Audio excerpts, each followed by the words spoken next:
is Saturday night! And what a show we had tonight, ladies and gentlemen.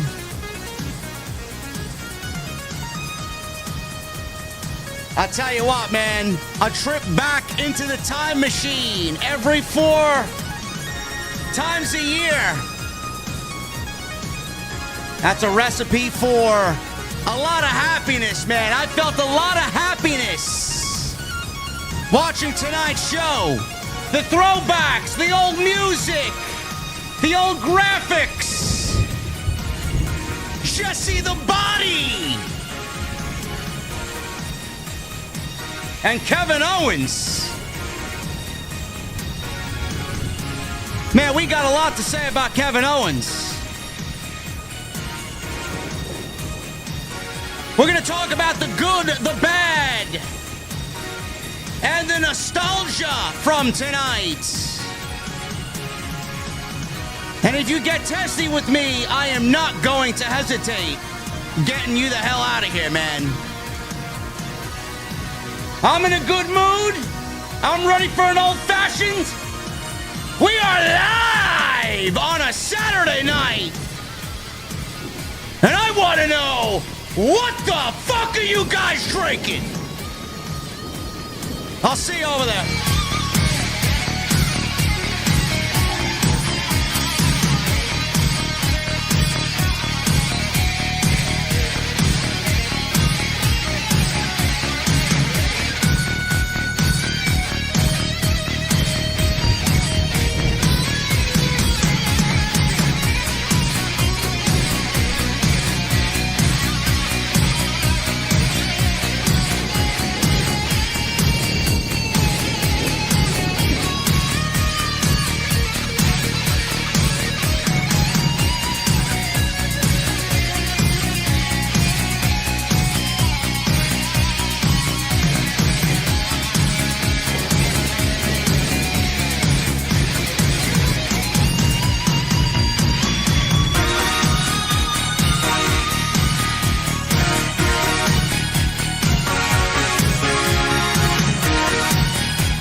Why has Triple H been so successful?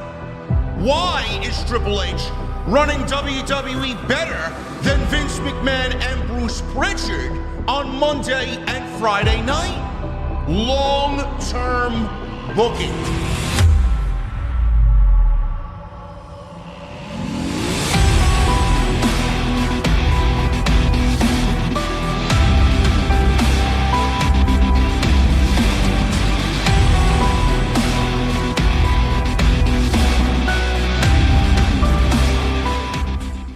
What is going on, guys? Thank you so very much for joining us right here on Off the Script. This is your Saturday night's main event 2024 post show for December 14th, 2024. I am your host, JD from New York, as always, coming to you live from the OTS venue inside my mother's basement.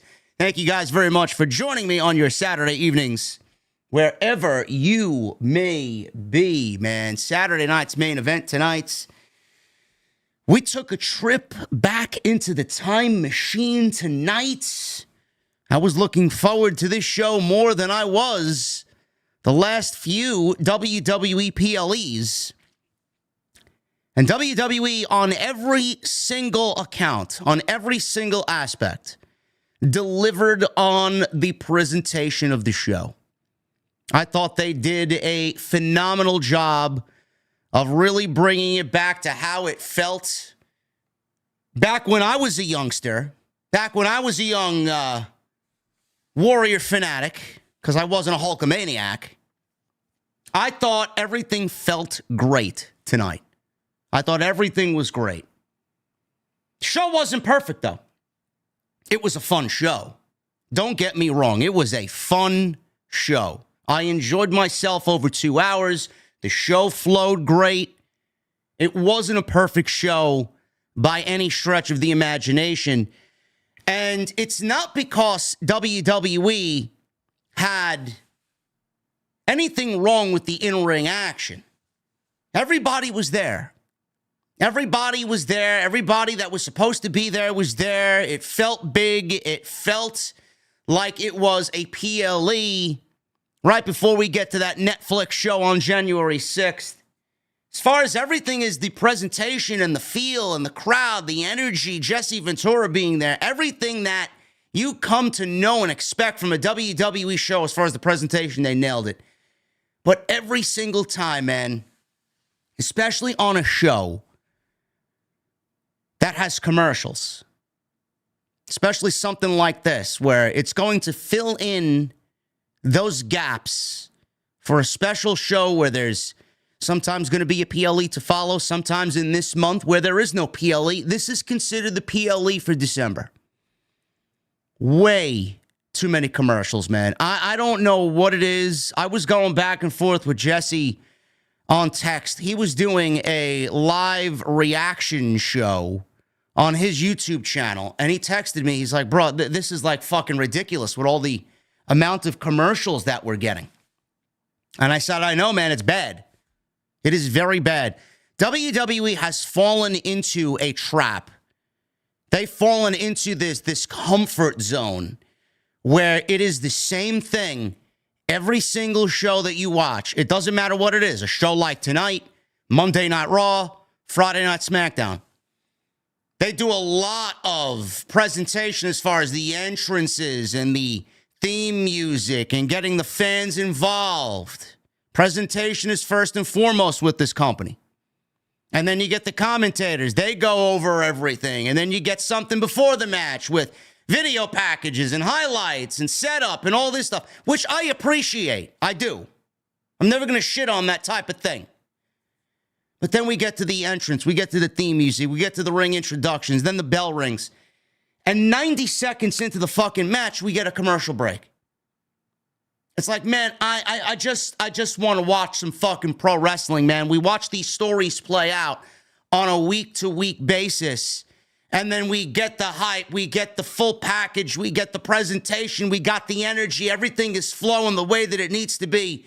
Bell rings. We are going to get this story on the road. Commercial.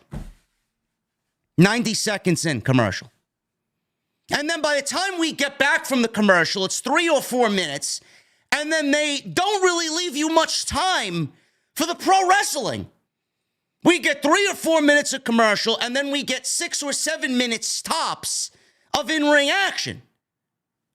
It's almost as if they are begging you to go buy a ticket to watch them live so you get the full experience, nonstop, uninterrupted. But I'm not paying $2,000 fucking dollars to go sit at Nassau Coliseum to go watch Saturday night's main event when I got a beautiful 66-inch TV in my living room and the comfort of my own couch and my espresso and tonic on ice. Not doing that. It's just the same old shit, formulaic, back to back to back. And I don't want to start the show off on a negative. But I wouldn't be me if I didn't highlight the wrong in what these companies do, whether you're WWE or AEW. Rushed. That's the only word that really comes to mind, man. Rushed. I just felt like we needed more. Now, granted, it's a 2-hour show. They were allotted a 2-hour time spot. But I just felt some of these matches just needed more, you know?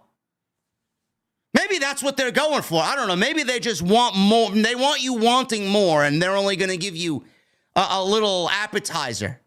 They're not going to give you a full-fledged meal until we get to a Rumble or a Mania. But I mean, Jesus fucking Christ, man. I just want to watch some great pro wrestling with some stories that play out on a Saturday night. Way too many commercials. As far as the presentation, they nailed it. Saturday night's main event, you know, it was something that I knew of, but I wasn't really, you know, at that age when I was younger, my parents didn't let me stay up that late to watch anything, honestly. So, you know, all the memorable moments from Saturday night's main event, I was either way too young to understand what the fuck was going on, or I was just coming of age and my parents didn't let me stay up prime time to watch Saturday night's main event. I always caught whatever happened after the fact, or, you know, I grew older and I went back to watch some of the iconic moments that happened over Saturday night's main event. Illustrious history. But I very much loved the presentation, the energy, the vibe. Saturday night, prime time, was just cool. And WWE really encapsulated that tonight. And I got to give Triple H and his team a lot of credit. Triple H loves the old school, man. He is a lover of the old school. He appreciates the old school. He would never do wrong in that aspect. They nailed it from the opening credits with Obsession, the official theme music for Saturday night's main event. They nailed it with the vibe, the old school graphics with the new school feel, the old school graphics with all the current roster integrated into the opener of the show.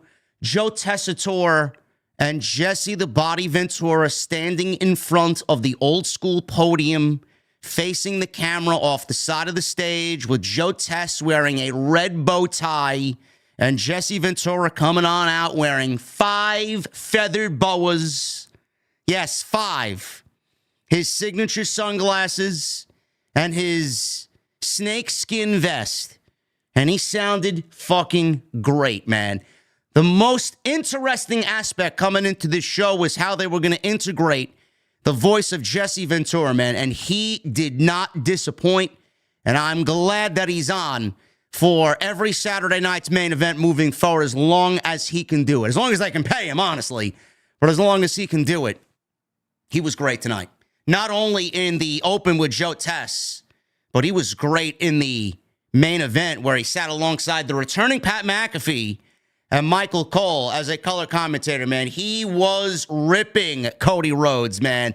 And he brought a little sense of unscripted to the commentary booth, man. He was really on it tonight. He knew his shit. He was going at Cody Rhodes. He was going at Dusty. And he just gave you a real interpretation of who he is calling a wrestling match in 2024, man. I thought it was great. He looked great. He sounded great. The whole vibe of that was fucking awesome. The entrance, we didn't get any Titantron. We didn't get any big screen. They came out. They had one singular tunnel with the Saturday night's main event logo on it. And the aisleway was very, very narrow. I mean, narrow enough where the wrestlers basically had to walk down the aisle and throw their hands in the air because they had fans on both sides of the aisleway, literally within arm's reach. Actually, arm's reach. You were able to touch full-fledged everybody that walked down that aisleway tonight. And the aisleway on both sides, the old school silver barricades that we used to grow up watching around WWE's ringside area. They were not all around the ringside area. WWE still had their modern touch with the LED ring posts and the LED barricades around ringside and the Prime station on ringside by commentary. But the original steel barricades were up and down the aisleway, and that was a great touch as well, man. It's like, that's the shit I grew up with, man.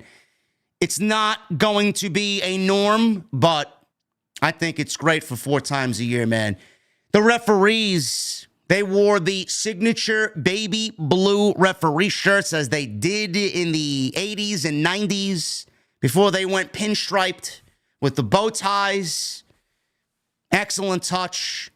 We got a Macho Man Randy Savage cosplay, sitting front row, right on hard cam side. You saw him everywhere tonight. If you were watching the show tonight on NBC or Peacock, you saw him front row. That was a nice nostalgic touch in the front row. They had the red, white, and blue ring ropes, which was great. And then the turnbuckle pads, the WWF old school logo, the old school logo, but modernized with the WWE logo on each of the turnbuckles, man. They nailed the presentation. Absolutely nailed it. And I thought they did an incredible job with that. So, as far as that is concerned, nobody is going to have a complaint, and nobody should have a complaint. As far as the action tonight, we're going to get into how these matches broke down. It was a very predictable show. That is not a surprise to anybody. If you watched any content creator who does what I do, if you watched me on Friday night, we went over a rapid-fire preview predictions. If you watched me and Solid Monster on Tuesday, we did predictions for Saturday night's main event. I think a lot of people got a 5 out of 5 on Saturday night's main event's predictions. It wasn't really any big secret. But as far as the matches, I wanted more.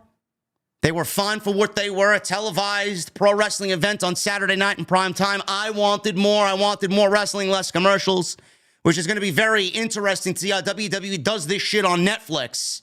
I don't know, but I hope that they minimize the amount of commercials that we see, man. It was overbearing at times, a lot, to a point where we didn't really get enough in-ring action from what we were watching at home. We had 3 championship matches tonight. We had, actually, no, it was 4 championship matches. It was 2 women's championships and then 2 men's championships. We had the World Heavyweight Championship on the line. Gunther defended against Finn Bálor and Damian Priest.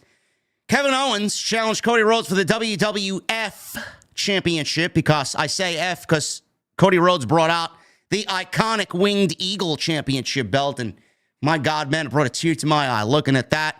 Absolutely the most beautiful world championship in the history of pro wrestling championships. He brought that out, brought it back for one night. We will talk about that and what happened after the show. A lot happened after the show, which is a big fail on WWE's part. I don't like this. And I'm going to go in on them for not delivering what everybody should have seen in the show tonight. So those are the 2 men's championships. Chelsea Green and Mia Yim were Michin for the United States Women's Championship. This is to crown the first ever Women's United States Championship. Liv Morgan defended the Women's World Championship against IYO SKY, which caused some outrage on social media. I don't know why. We'll make everybody smarten up here tonight when we go over that. And Drew McIntyre, he went one-on-one with Sami Zayn tonight. And what I thought was probably, I won't say it was the best match of the night. I thought Kevin Owens and Cody Rhodes edged them out just a little bit, but that was the second best match tonight. And I wanted so much more of that, man. Drew McIntyre and Sami Zayn work beautifully together. And Drew McIntyre is back to being one of the most interesting parts of both Raw and SmackDown with what he is doing and the storyline that he is embarking on. We will go over all of that. And we will talk about the ending that should have been tonight that happened when the live show ended. If you guys go on social media, you will have seen people post fan footage of Kevin Owens delivering a package pile driver to Cody Rhodes at the end of the match. And he stole the WWF Winged Eagle Championship belt that Cody Rhodes brought back tonight for one night only. I don't know why that did not end the show. And then after that happened, something else happened. An altercation happened between Kevin Owens and Triple H, which, again, I will say, I don't know why that did not end the show. We got a lot to talk about, ladies and gentlemen. We are live on a Saturday night, and we have 3,300 live tonight for Saturday night's main event and the official post show right here on Off the Script. Thank you guys very much for joining me. I will not waste too much of your time here with the usual spiel. Follow me on social media at JD from NY206. Twitter, Instagram, TikTok, Cameo. Make sure you guys go follow me all over social media. I mainly use Twitter, but I am everywhere that there is social media, at least the most important aspects of social media. Hit that subscribe button down below. Turn on the bell for notifications. We are 90 subscribers away from 164,000 subscribers right here on the channel. It's a nice early Christmas gift, man. Before we get into that January 6th, which I am expecting that to be one of the biggest streams we do all year, period. Might be one of the biggest streams ever. So go do that. Make sure you guys turn on that bell so you know when new content is uploaded and live streams. Hit the feed. Hit that thumbs up. We got 700 likes. Almost 700 likes. Let's try for a goal tonight. Let's see if you guys can do it, man. 1,200 likes is the goal. If you guys want to hit that thumbs up, it's a great way to support the show. Also a great way to support the show. If you guys are watching after the fact, when the video publishes, leave me a comment down below. Let me know what you guys thought of tonight's Saturday night's main event. Also, super chats are open. I got my cold beverage ready. We'll hang out at the end of the show, man. Every little bit goes back into the channel. If you guys want to support what I do, super chats are always open and always appreciated. And tonight, we are sponsored by my great friends over at Blue Chew. BlueChew.com, code JD at checkout. Let's get into this Saturday night's main event post-show, man. We are going to start off. I basically went over the presentation of the show. Everything was great. Drew McIntyre. He went one-on-one with Sami Zayn, and this match was made on Monday Night Raw this past Monday. McIntyre is back now, 2 weeks. McIntyre came back after Sami Zayn and Seth Rollins battled a couple of weeks ago on Monday Night Raw, and in the main event, delivered a Claymore kick to Sami Zayn. Now, before that, he took out Jey Uso. Everybody was wondering who took out Jey Uso. There's been a lot of backstage attacks in WWE as of late. Drew McIntyre took out Jey Uso. Not really surprising. He did admit that it was him, and then he targeted Sami Zayn.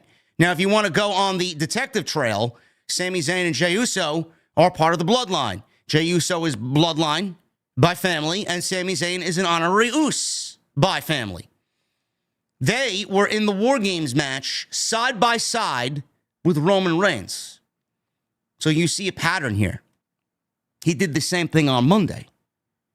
He did the same thing to Jimmy Uso on Monday.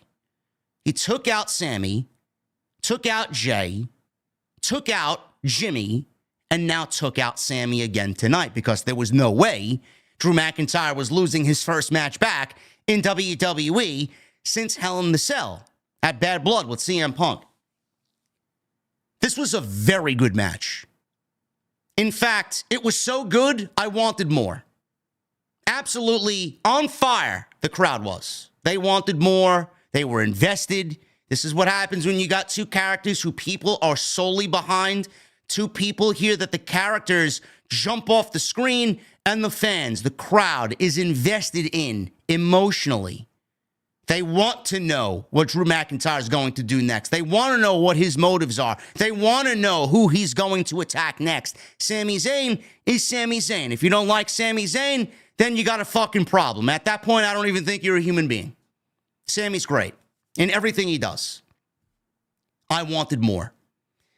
This match, I felt went roughly 10 minutes. They could have went another 7 or 8 minutes. I felt like they did not even tip the iceberg with this one. Felt like they could have given us more. They just work so beautifully together. So I was actually a little disappointed, not because the match was bad. The match was great. I just wanted more of it. We did get a commercial break in there. Go figure. We got a commercial break in every fucking match.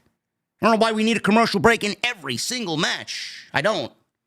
But that was the common theme, the common criticism of everybody watching Saturday night's main event.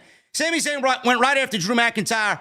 Right as the bell rang, he got taken down with a big knife-edge chop. Zayn came back. He hit McIntyre with a bunch of punches in the corner, followed up by a big clothesline. Both guys are on the apron. Sami Zayn hit a modified springboard moonsault on Drew McIntyre. Very signature of Sami Zayn to do. He nails it on the outside. And Sami Zayn then attempted for a vault press to the outside, but got caught by McIntyre, who basically slammed him on the announce table. And we go into the first of many commercial breaks tonight on Saturday night's main event. First break of the match. We come back from the commercial break. McIntyre threw Zayn for an overhead belly-to-belly suplex, which looked great. He goes for a cover. He gets a 2 count. Sami Zayn avoided a bad situation. He dodged an attempted shoulder charge from McIntyre, which sent McIntyre right into the steel posts. By the way, the steel posts, they were very modernized, but at the same time looked very old school. They had the LED Saturday night's main event, typical WWE modern day ring post on the outer portion of it, but the inside of the steel post, the one that's actually facing the ring, it was a steel-colored, old-school feel. I loved those ring posts tonight. Old school, yet modern at the same time. So after the shoulder charge, McIntyre goes right into the ring post. McIntyre recovers. He tries for an avalanche white noise. Sami Zayn flips out of it. He counters the avalanche white noise by flipping over and gets a sunset flip powerbomb. And Sami gets a near fall off of that big move. Zayn attempted a Blue Thunder Bomb. That was blocked by McIntyre. McIntyre comes back with a Glasgow Kiss, headbutt. McIntyre and Zayn, they are battling for position here. McIntyre sets up for the Claymore. He was intercepted, and Sami Zayn caught him with a Blue Thunder Bomb, which popped the crowd big. I always said, man, if you guys are new around here, if you're just watching me for the first time, I'm going to say this to all of you again. I love Sami Zayn.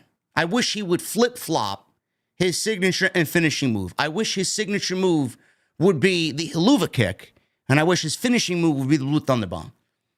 One of the most exciting moves in all of pro wrestling is Sami Zayn's Blue Thunder Bomb.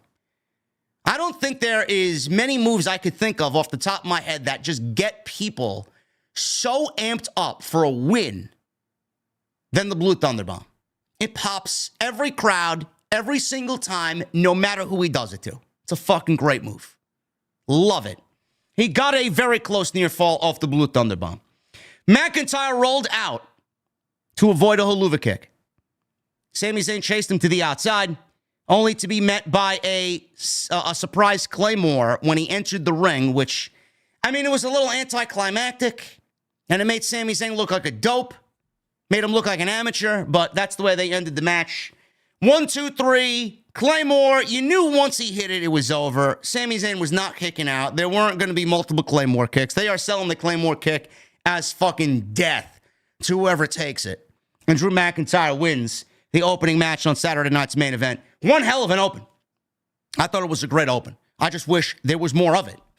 Because I love what McIntyre's doing. I love what Sami Zayn is doing. And I just wanted to see more of it, man. That's why it's Saturday night's main event.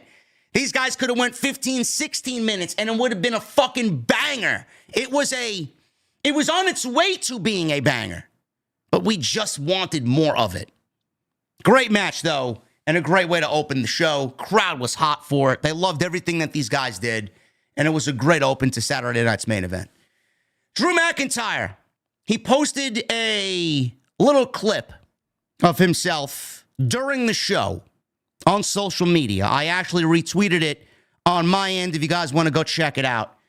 He walks through the curtain and he uploaded this clip to his official Twitter page and said, "1 down, 4 more to go."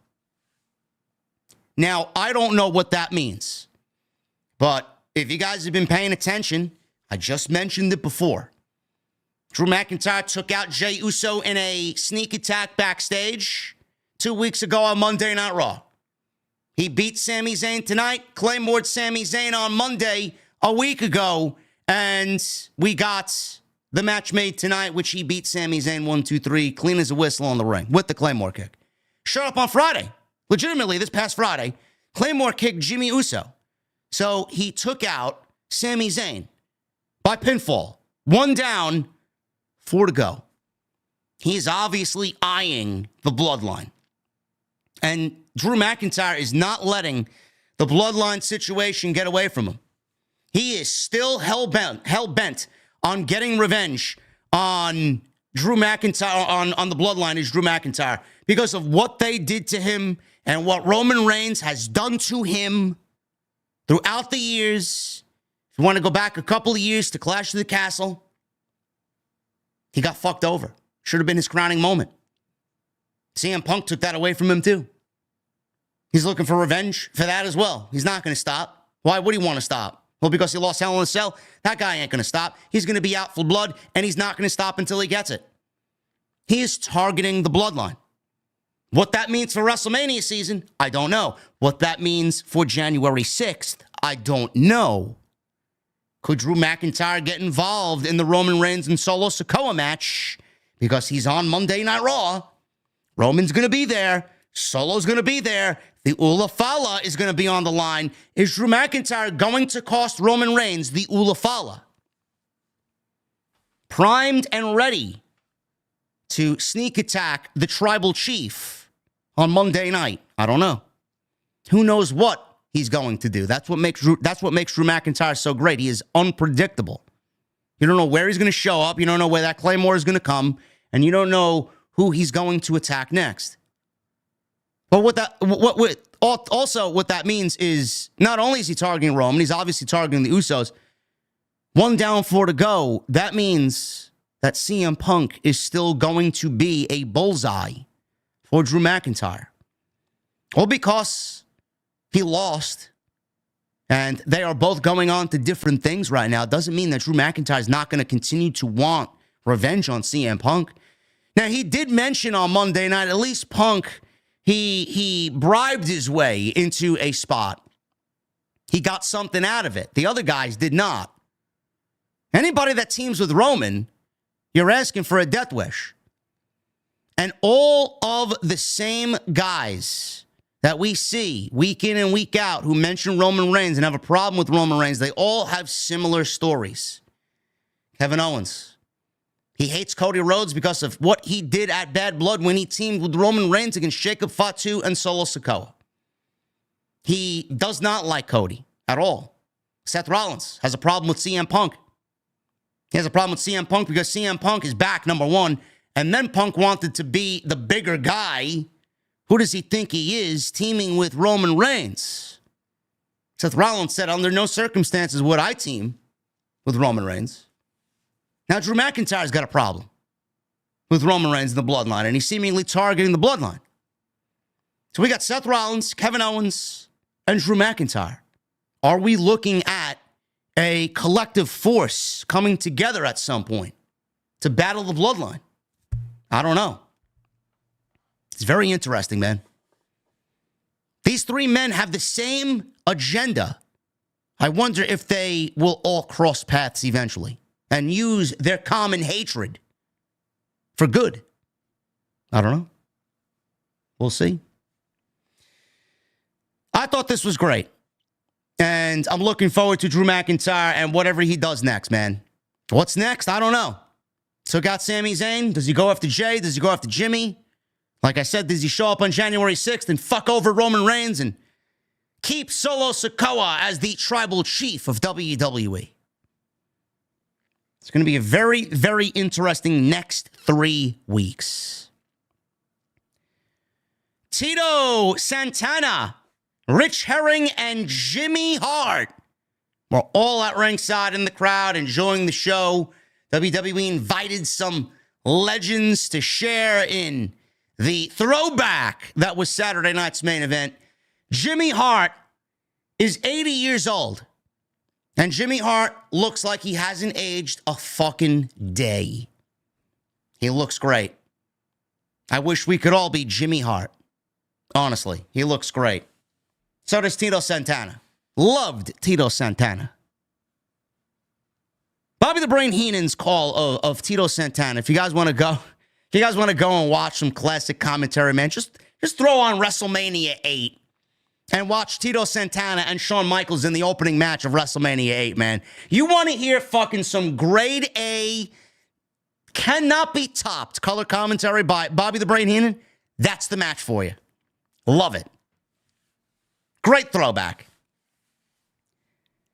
We go from the opening match of Zayn and Drew McIntyre to the first championship match of the night.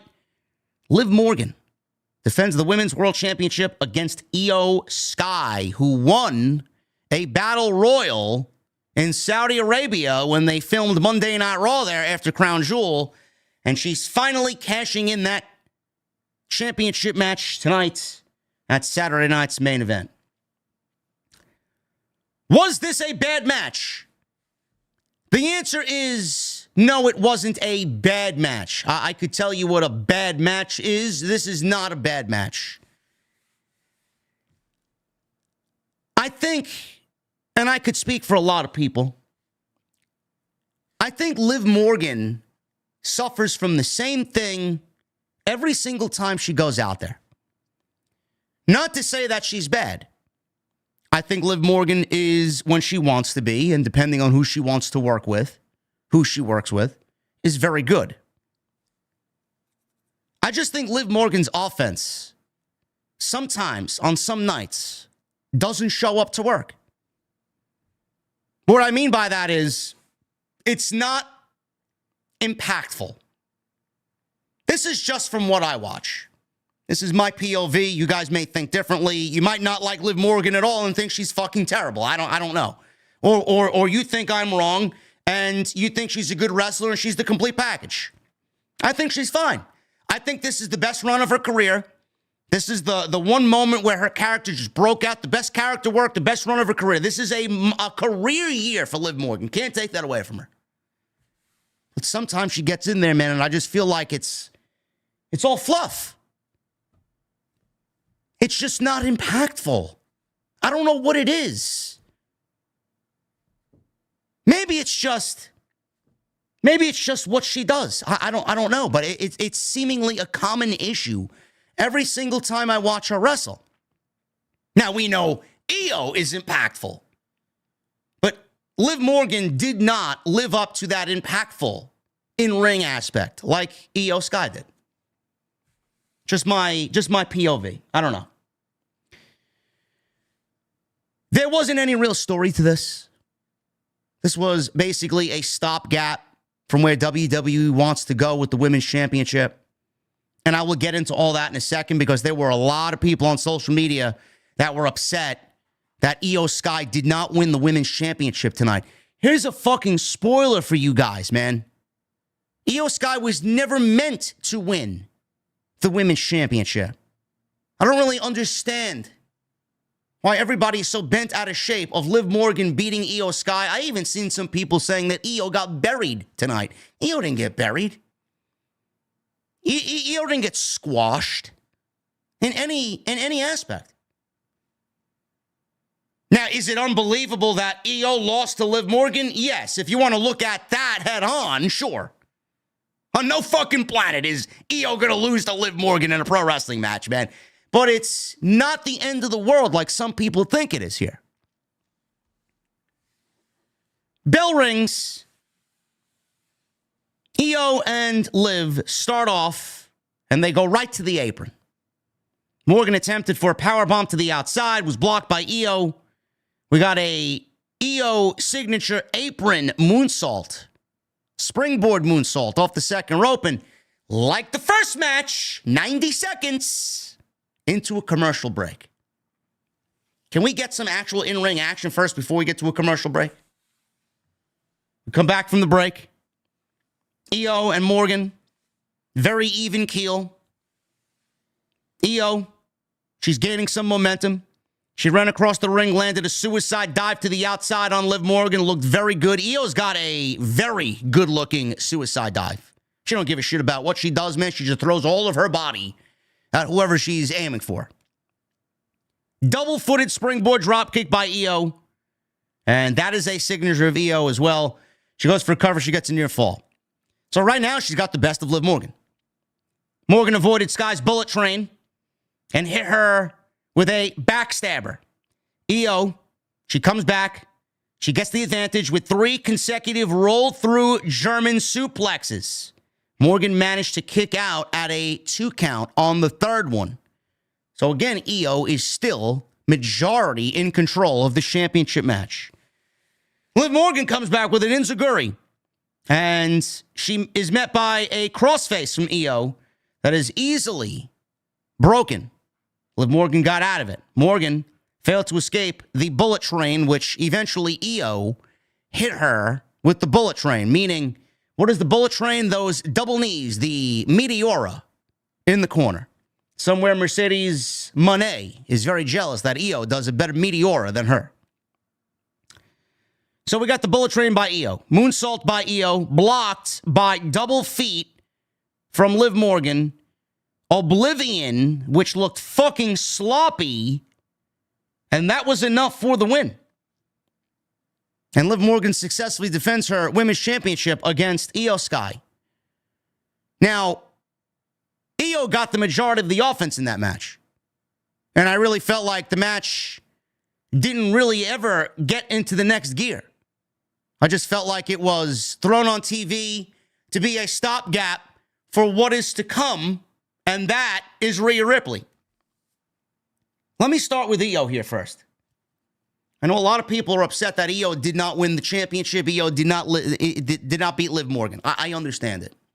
I understand your frustrations completely. There is no way, and again, I'm going to ask you guys to trust the process. Sometimes Triple H gets it right. Sometimes Triple H gets it wrong.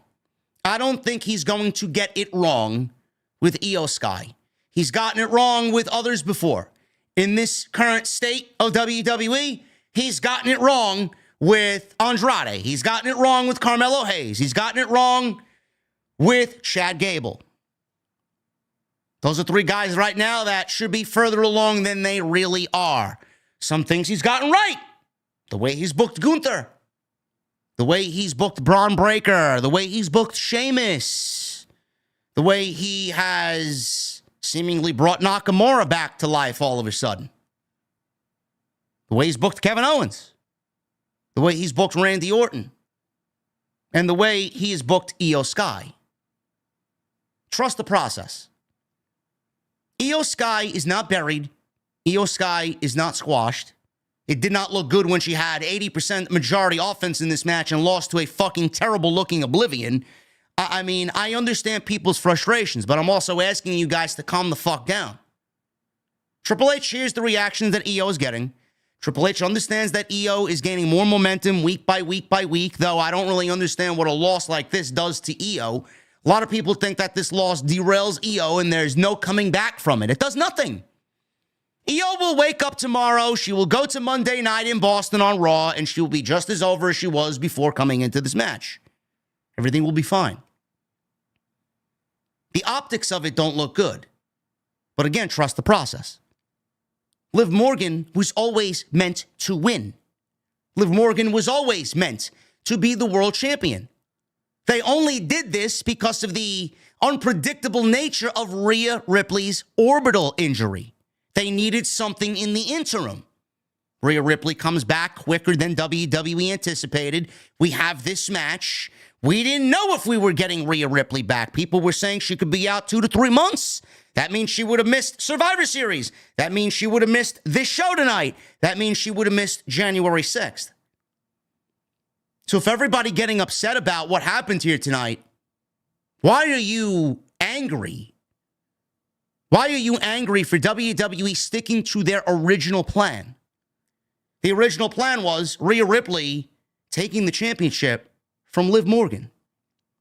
That's what it was, and that's what it should be, and that's what it's going to be. This match will be taking place on January 6th. Liv Morgan's title reign is coming to an end, and thankfully, it will be. She did a great job in the interim to tell this story, but at right now, at this point in time, the storyline with Rhea Ripley and Liv Morgan is over. There's no more to tell. There's no more story to tell. Rhea doesn't give a shit about Dominic anymore. She's moved on. Rhea doesn't give a shit about Raquel Rodriguez. She's moved on. Rhea doesn't want anything else but her championship back. that, mind you, she never lost. It's been long enough. There's been bumps in the road along the way, but she never lost the championship. The rightful champion is Rhea Ripley. Liv Morgan has done a very good job of keeping the belt warm for the real women's world champion. And if you have a problem with that, go buy yourself a box of fucking Kleenex tissues. I'm sure they're on sale 2 for $5 at your local supermarket. I don't give a fuck what you cry about or who you cry to. That's the plan. That is going to be the plan. That is always the plan. January 6th, her reign ends. Rhea Ripley came out after Liv Morgan walked up the aisleway. She came out, no punches thrown, no words said. You got a glimpse of what's coming. Rhea Ripley showed up tonight, and she stared down Liv Morgan as Liv Morgan held the championship up, basically without telling you what's going on. January 6th, Netflix, Raw debut in Los Angeles. Done. January 6th, it comes to an end. IYO SKY. Everybody is up in arms about IYO not winning. You don't think that IYO SKY is a potential odds-on favorite to win the Royal Rumble? WWE ended Monday Night Raw this past week with Rhea Ripley and IYO SKY tug of war with the Women's World Championship. Why would Triple H, who does everything with a reason, why would he end his flagship show with two women, especially one of which, who right now is not factoring into a world championship? Why would he end Monday Night Raw the way that he did if he knew IYO was never going to win the championship? Because she's an odds-on favorite and could very well be the 2025 Women's Royal Rumble winner. You may be looking at IYO versus Rhea Ripley at WrestleMania for the Women's World Championship. And Rhea may get the job done and be the champion on January 6th and then drop it to IYO. Who knows? I don't want to say that it's impossible. Not likely. I think they're going to go with their tried and true. Rhea's the hottest female in the entire company. But I think there's a possibility that we get IYO beating Rhea Ripley. The only other thing for Rhea Ripley at WrestleMania that makes sense is Bianca Belair, which I've been calling for well over a year now.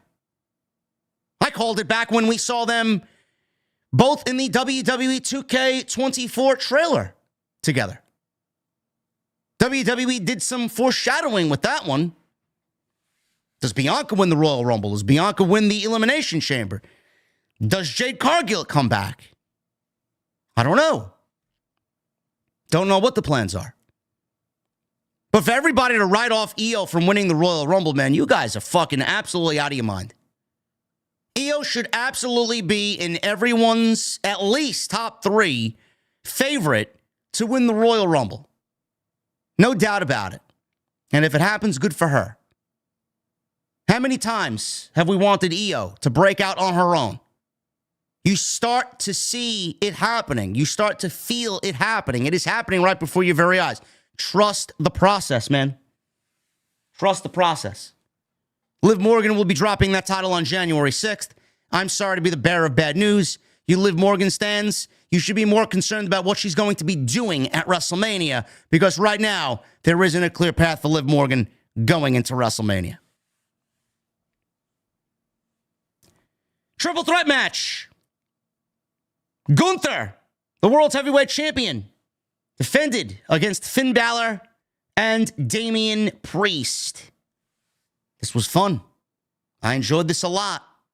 Started off a little slow. Picked up towards the end. And Gunther.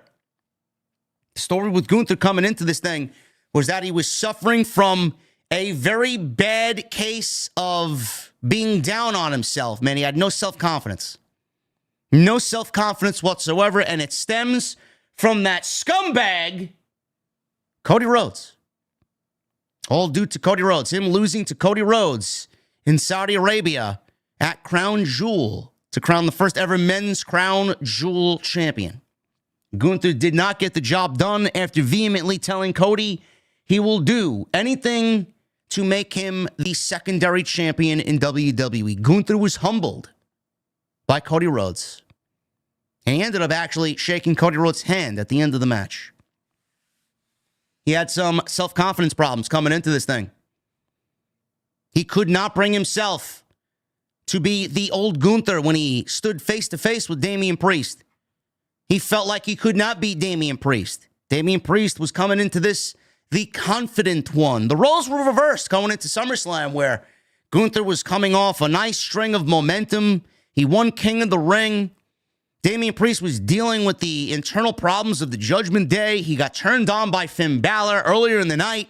Dominic and Liv Morgan broke Rhea Ripley's heart. There was a lot going on there with Damian Priest where he could not really focus on Gunther and the World Heavyweight Championship. And Bálor just took the knife and dug it a little bit deeper into the back of Damian Priest. And going into Survivor Series, the roles were reversed. Damian Priest was the confident one. Had no problems whatsoever. He's no longer a part of Judgment Day. He beat Finn Bálor at Bad Blood. And now he's got Gunther in his sights for the World Heavyweight Championship. He wants it back. Meanwhile, Gunther had no confidence whatsoever coming into this. And then Finn Bálor interjects. Finn Bálor costs Damian Priest again the match at Survivor Series. Gunther retains the championship. So Adam Pearce does the only logical thing to do. He makes a triple threat match. It was going to be Gunther and Bálor, and then he made it a triple threat match because he's just tired of this happening over and over again. And what the confidence boost it would be for Gunther to beat both Priest and Bálor in the same match, which is exactly what happened here. Looks like we're getting confident Gunther once again. So Gunther and Priest teed off on Bálor for a little bit before they went at each other. And eventually Priest took a dive to the outside and he landed on Gunther with a big dive over the ropes. Damian Priest almost did not make it over the ropes, but he ended up hitting the move anyway, and it went off without a problem. So after that, we go into the commercial break as usual. 90 seconds into the commercial break. We come back from the commercial break. Priest and Bálor, they're going at it, toe-to-toe, fist-to-fist. Gunther comes back in. He took out both guys with big boots to the face, one after another. Priest then is placed in a Boston Crab from Gunther. Bálor chopped Gunther to break up the Boston Crab, which he had applied on Damian Priest. Pele kick by Bálor to Gunther, followed by a double clothesline to both men by Priest. So everybody's down. Priest gets back up. He fires away with some hard chops on Gunther and then starts going after Bálor. Gunther and Bálor on opposite corners now. Priest laid into both guys pretty easily. He goes up to the top rope. Gunther in hand. And he does the Undertaker's old school with a modern twist. Instead of doing the clothesline, he did what looked to be a crossbody. He threw basically all of his body weight at Gunther to take him down, but he did scale the ropes, and he did perform Undertaker's old school on Saturday night's main event, man. That was a nice touch right there. Nice throwback to a throwback. Priest had Bálor in position for a razor's edge after the old school attempt. Gunther stopped it, and he looked to hit a powerbomb. Bálor took down both Priest and Gunther with consecutive sling blades as a sleeper hold attempt was inadvertently turned into a pin by a super kick from Priest to Bálor. Gunther locked in a sleeper hold on Priest and looked to have him passed out, but Priest powered out. He gets to his feet. He gets his hands around Gunther's neck, and he delivers a South of Heaven. Bálor snuck in from behind with a neck breaker on Priest, followed by his signature shotgun dropkick. He goes up top. He attempts a coup de grace, and that is stopped by Gunther, who looked to hit a superplex. Priest is up there now. He took Gunther off the top rope with a razor's edge as Bálor hits a coup de grace on Gunther, coming off the top rope. Priest managed to break up the cover of Bálor on Gunther at the very last second. That was a great spot. We go from the razor's edge So he does the Razor's Edge on Gunther. Bálor does the coup de grace on Gunther. Priest managed to break up that and save the match. So he goes for another South of Heaven, does Damian Priest. He hits South of Heaven on Bálor, but the pin attempt was interrupted by Gunther. He legitimately grabbed Damian Priest by the hair and by the face and dragged him to the outside and power bombed him onto the steel steps. Now, when Gunther picked up Priest in the power bomb, it was supposed to be a lot easier than what we saw him do. On the way up, in the power bomb position, on the way up, Priest's boot hit the steel steps, which caused Gunther to struggle with Priest a little bit. So he backed away, powered him up, and power bombed him on the steel steps. That took him out of the match completely. And it was not too long before Gunther won the match. He gets into the ring. He power bombed Bálor in the ring. He jackknife covers him. 1, 2, 3, and it's over. Gunther retains the World Heavyweight Championship, and the self-confidence of Gunther should be 100% back to what it used to be. He beat both Bálor and Damian Priest, and he retains the World Heavyweight Championship. I thought this was great. Again, I wish it wasn't interrupted by a fucking commercial break for 3 minutes, 4 minutes. But we got what we got, and what we did get, I enjoyed what we got. I don't know where we're going with this. Gunther beat both of these guys clean. No shenanigans, no outside interference, no Ludwig Kaiser, no Judgment Day, nothing. Gunther is now moving on to what? I don't know. Moving on Monday night and going to get a new challenger. Who that new challenger is, I don't know. I know the rumor is Bill Goldberg. Everybody tends to think that Bill Goldberg is going to come back. And I read recently, as of this week, that Goldberg is not only having a match, he will be having multiple matches. Is one of those matches against Gunther? I don't know. I guess for what it is, we just have to anticipate it. WWE did that spot when they did it at Bad Blood because they were setting something up. Again, this administration doesn't do something like that without it being a plan. That was just a seed planted. I think that's where we're going. But at this point, I don't know what we do going into January 6th. I don't know what we do going into the Royal Rumble. He's obviously going to need a new opponent. It's not going to be Bálor. It's not going to be Priest. I don't even know what the rosters are going to look like come January 3rd and January 6th because the transfer window is going to be closed. And right now, the transfer window is the most talked about topic in WWE. What superstars will be traded from Raw and SmackDown? And who's going to get called up from NXT? So right now, I don't really know. I know CM Punk wants the World Championship. Right now, he's tied up with Seth Rollins. Drew McIntyre, I'm assuming, is going to eventually want a World Championship match. He's tied up with the Bloodline. He's got that agenda to take care of first. Jey Uso has already had his shot. Bronson Reed is out 3 to 4 months with an injury. Sheamus, I don't know what he's doing. If you look up and down the Monday Night Raw card, there really isn't a big name that's staring you in the face for who is next for Gunther. Maybe it is Bill Goldberg. Maybe it is Goldberg. Maybe we get Goldberg, and then Goldberg's second match is against Braun Breaker at WrestleMania, which I have predicted several times over already.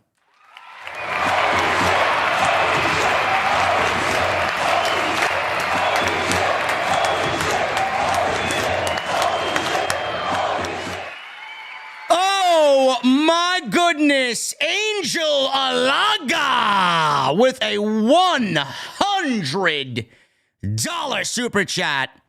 He says, agree with you, JD. The presentation was great. Jesse still sounds great.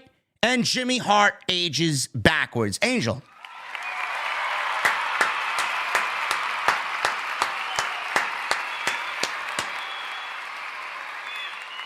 Love it. Thank you, Angel. Appreciate you, brother. Thank you for being here tonight in the OTS venue on this Saturday Night Live. Right here on Off the Scripts. I thought this was great. Don't know where we go with Gunther. Hopefully we figure that out come Monday in Boston. Bálor and Priest, they're not done by a long shot. I think we get one more match out of these two, and we just move away from this completely. I don't know where we go with this. I'm kind of over it. I don't want to see it again. Bálor already lost to Priest clean. He lost his shot here. I don't know why we need any more Bálor and Priest. Bálor's got a title defense on Monday with JD McDonough, where he defends the tag team championships against the War Raiders. So not only did he lose here tonight, he is absolutely losing those tag team championships on Monday, and the Judgment Day will be without the tag team championships, as only Liv Morgan remains. So Bálor says under his leadership, under his guidance, Judgment Day always wins. Bálor can't seem to get a win. He lost here tonight. He's losing on Monday. So what does he have to say to the rest of Judgment Day? Are we looking at Finn Bálor eventually getting booted from the Judgment Day? Or, if you guys noticed, on not this Friday SmackDown, last week's SmackDown, there was a moment on Friday Night SmackDown. I don't remember who was actually in frame, but I think it might have been Naomi and Bianca Belair. I'm not really sure. There was a segment on Monday, or on Friday rather, last week, where you saw a segment happening with an interview. And in the background, you saw Dominic Mysterio. Now, Monday Night Raw superstars have been showing up on Friday Night SmackDown. They're hyping up this transfer window or this trade deadline. There was a moment where we saw Dominic Mysterio in the back with Nick Aldis. They shook hands and then they walked away. Are we potentially looking at Dominic already with a plan in motion? Dominic is watching from afar. He's watching in silence. He knows that Finn Bálor is treating him like shit. JD McDonough knows that Finn Balor is talking out of his ass and tries to talk him down, and JD McDonough tries to be the better man and say, let's calm it down, man. That's not what really needs to be said right now. Carlito's clueless. Liv Morgan has got into it with Finn Bálor every now and then, kind of questioning his leadership, kind of questioning where he's coming from. Is Dominic negotiating with Nick Aldis a trade of Finn Bálor off of Raw to SmackDown so that he leads Judgment Day? That's something to look out for, man. Again, the segments that you see on weekly television, if you're quick enough to pick up on them, you'll see these little details in the show that Triple H wants to keep very, very distant, but they're there. Very low key, but they're there. Something like that is going to come into play. Is that what we're seeing? Maybe he doesn't get booted out of Judgment Day. Maybe Dominic, low key, just kind of goes underneath and gets him off of the show, and he assumes leadership of the Judgment Day. I don't know. But I have no interest in seeing Bálor and Priest again, one-on-one.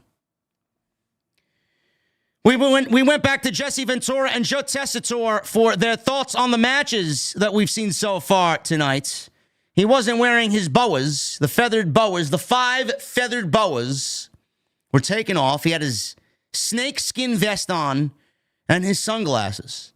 And Joe Tess was there with Jesse Ventura as they went over a lot of what happened on the show. And Jesse Ventura actually highlighted Liv Morgan. Gee, I wonder why. And then he says, Dominique. Now, he meant Dominic. I don't know why he said Dominique unless he actually fucked it up completely, or maybe he was trolling. I don't know. He said Dominique, that Dominique has good taste in women. He knows how to pick them. I don't know if you guys picked up on that. Dominique. Sounds like a fucking hairdresser. Maybe WWE's fucking head hairdresser backstage. Women's United States Championship Finals. Chelsea Green and Mia Yim. How we got here. Chelsea Green beat Bayley on Friday Night SmackDown. Michin beat Tiffany Stratton. Said it on Friday that if it was the reversed way, if it was Bayley and Tiffany Stratton, Bayley probably would have been walking out the United States champion. But we got Chelsea Green and Michin. We got the one match that I think a lot of people wanted to see happen, but weren't really sure if WWE was going to go ahead and do it. But they did it. And kudos to them. Now, Michin and Chelsea Green have a little bit of a history. There was a little bit of a mini feud on Friday Night SmackDown away from the Women's World Championship because they didn't really have anything going on Friday night in the women's division. And Michin and Chelsea Green ended their feud in what I thought was a fun little feud that ended in a dumpster match. It was only the third dumpster match in WWE history. So Chelsea obviously got dumped in the trash. They played it up with her as the weeks followed, where she would come out and she would have this terrible odor about her, and she showed up at Bad Blood, and she showed up at one of the VIP suites with Naomi and Bianca and all of the talent up there, and she had to leave because everybody thought she stunk, and she just played that gimmick for a couple of weeks, and Mia Yim obviously got the best of that. So everybody was looking forward to seeing this potentially paid off, with Chelsea getting her revenge on Mia Yim, and that's exactly what we got here tonight. My only criticism of making this match and doing this match as the final instead of going with Bayley, because I really did think that they were going to do Bayley and Naomi in the finals. That obviously did not happen. The only criticism I have here is Chelsea Green, who is the new Women's United States Champion, first time ever in WWE history. Is Chelsea Green going to be the champion that you need to get this championship where it needs to be right out of the gate? I don't know. I don't know. I certainly hope she is. I don't want to take anything away from her, but I thought that they would go with someone a little bit more established, still a little bit more championship-esque, have that person build the championship up, do a program with whoever the champion is, and have Chelsea beat that person, Bayley, for the championship. I thought that's where they were going to go. I did not give WWE the benefit of the doubt of crowning Chelsea Green the first United States champion. I didn't think they were going to do it, just for that simple reason alone. But they proved everybody wrong. They did go with Chelsea Green. Chelsea Green is the United States champion. First time ever in WWE history. Match was very similar to what we got last night with Chelsea and Bayley. It was just everybody kind of waiting and waiting and waiting up until the ending. And then everybody popped big for the ending. Everybody celebrated for the ending. Everybody was happy with the ending. But it was just like, all right, we don't give a shit about Michin. We don't give a shit about this match. Let's just get to the ending. That's exactly the vibe of this match. That's exactly what the audience felt like watching this match. They knew where we were going. Just give me the ending so we could get to the main event. And the match itself wasn't particularly good or exciting. It was a very lackluster ending to what I thought was a decent tournament. So the match starts. Michin and Green both start the match trading arm drags before Green threw Michin to the outside. On the apron, Michin applied a modified submission using the middle rope for some leverage. Referee was distracted. Piper Niven slammed Michin outside the ring as we go to a commercial break. Oh, my goodness. We come back from the break. There wasn't enough of this match to really constitute a commercial break. We come back from the break. Michin countered Green's attempt at a Rough Rider, which is Chelsea's husband's signature move. Zack Ryder, or Matt Cardona. Zack Ryder's dead. Michin countered Rough Rider with a powerbomb. She followed that up with a release German suplex and then a tornado DDT. Green kicked out at a 2 count after a cover. And Green managed to connect with a Rough Rider eventually for a second attempt on Michin. She goes for cover on that and gets a 2 count. Attempt at a spear avoided by Michin, which caused Chelsea Green to crash into Piper Niven. Now, the spear did not happen in the corner.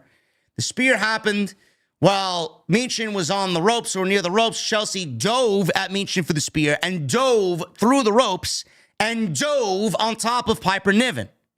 So if she didn't have Piper Niven to break her fall, we would have been looking at a very bad state of affairs for Chelsea Green. So now we're on the outside.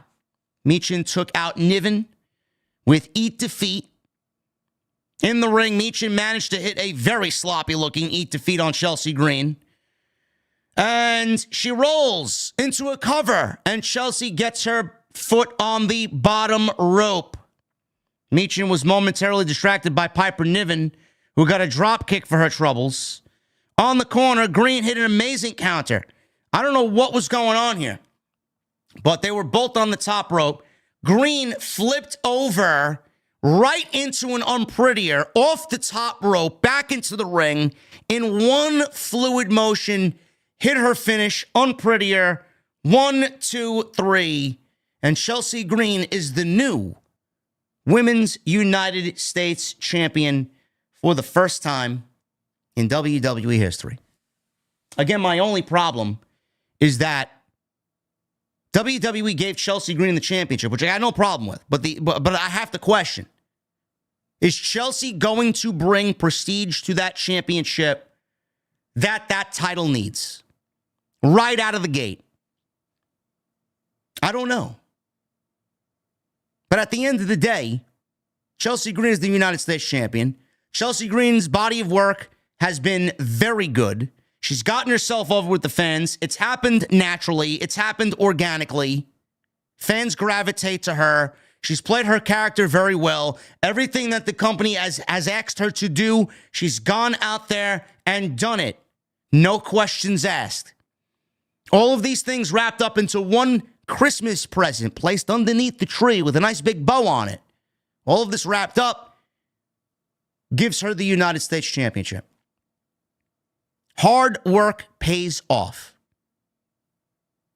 Organically getting over is the most important aspect. Chelsea wasn't someone that they forced down your throat. Chelsea wasn't someone that they featured prominently like a Charlotte Flair or a Becky Lynch. She wasn't on the cover of the fucking graphic. She wasn't on the shows, and people weren't watching the shows for her, and people weren't coming out to see her. She's done things in the ring with her character. She's taken risks in ladder matches and in dumpster matches to give you guys a sense of how badly she wants this and how much she's willing to do to show you that she's earned it. We've all seen that. We've all seen that. And I've always said, if you work your ass off to get to where you have to be, you absolutely deserve to be rewarded for it. And that's exactly what they did. And Chelsea Green is the new United States champion. Again, I question, it's more on the WWE creative side of things. Are they going to book Chelsea as the champion that gets that championship title for the first time? Gets that championship title where it needs to be right out of the gate. It's the championship that they created to give the women in that division something else to strive for. It is the person who makes the championship. It's not the championship that makes the person. She's done great work. Is that work going to continue? Is that work going to shine through to make this belt important? That's what I'm going to be looking for. We'll see what happens. But Michin and Chelsea Green, very lackluster match as far as the match itself. The ending was great. The transition off the top rope into the unpretty was great. Fireworks went off at the ending. Piper Niven held her up on her shoulder. She put the United States Championship on her waist. Nick Aldis was there to present it. Sure, Matt Cardona is fucking over the moon, excited about it. Congratulations to both of them. They got a reason to celebrate tonight on Long Island. It's going to be great. Awesome, awesome stuff. And Chelsea Green is the new Women's United States Champion.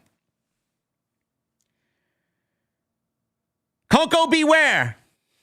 How many of you guys know about Birdman? Coco Beware. Greg the Hammer Valentine. They were both at ringside.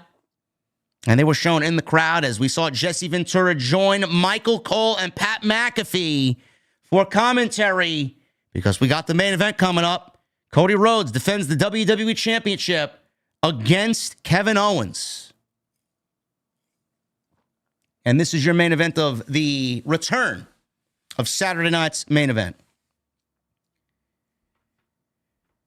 This storyline is exactly what Cody Rhodes needed. Everything about this storyline is exactly what Cody Rhodes is needed, man. Cody Rhodes has had a very rough go in 2024, ever since beating Roman Reigns for the World Heavyweight Championship at WrestleMania in the main event on night 2. His first feud coming out of WrestleMania was against AJ Styles. Matches were great. Not taking anything away from the matches. They were fucking great. But there wasn't really a story there. They played up AJ Styles faking his retirement, and it wasn't really a story. It was more of an angle just to get to a match because Backlash needed a championship match, and WWE really didn't have anybody outside of AJ on the roster. Roman took the fucking summer off. Solo Sikoa was going to run his storyline to become the new tribal chief. There wasn't really a major star on SmackDown to really feud with Cody Rhodes coming out of WrestleMania, which was more of a creative issue than anything. Cody worked with what he had. Then we got Cody versus Logan Paul. And then we got Cody versus Solo Sikoa. So if you guys are already down on Cody Rhodes' title run, I get it. A lot of it was creative. A lot of it didn't really get going until we got to the end of the summer when Roman Reigns got back and Roman Reigns made Cody Rhodes that much more interesting because we all know Roman's back. What he wants his Ulafala. He wants his bloodline back. He's a babyface now from what we've seen. Everything Solo do. They made Roman Reigns into a babyface without actually having to do much of anything. They took everything away from him and that made him into a babyface. Cody teams with Roman against Jacob Fatu and Solo Sikoa at Bad Blood. We move on from that. And now Cody is in a situation where all through the summer, he was battling the Bloodline. And along his right side was Kevin Owens, and on his left side was Randy Orton. Kevin Owens took issue with Cody Rhodes, teaming with Roman Reigns at Bad Blood. And Cody Rhodes teaming with Roman Reigns at Bad Blood also had an effect on where Randy Orton went. Because Kevin Owens was so mad that Cody teamed with Roman Reigns at Bad Blood. Not only did it upset Kevin Owens, but it forced Kevin Owens to take out Randy Orton because Randy Orton, he came off that he was defending Cody Rhodes, and Kevin Owens didn't like that. Kevin Owens thought he was right.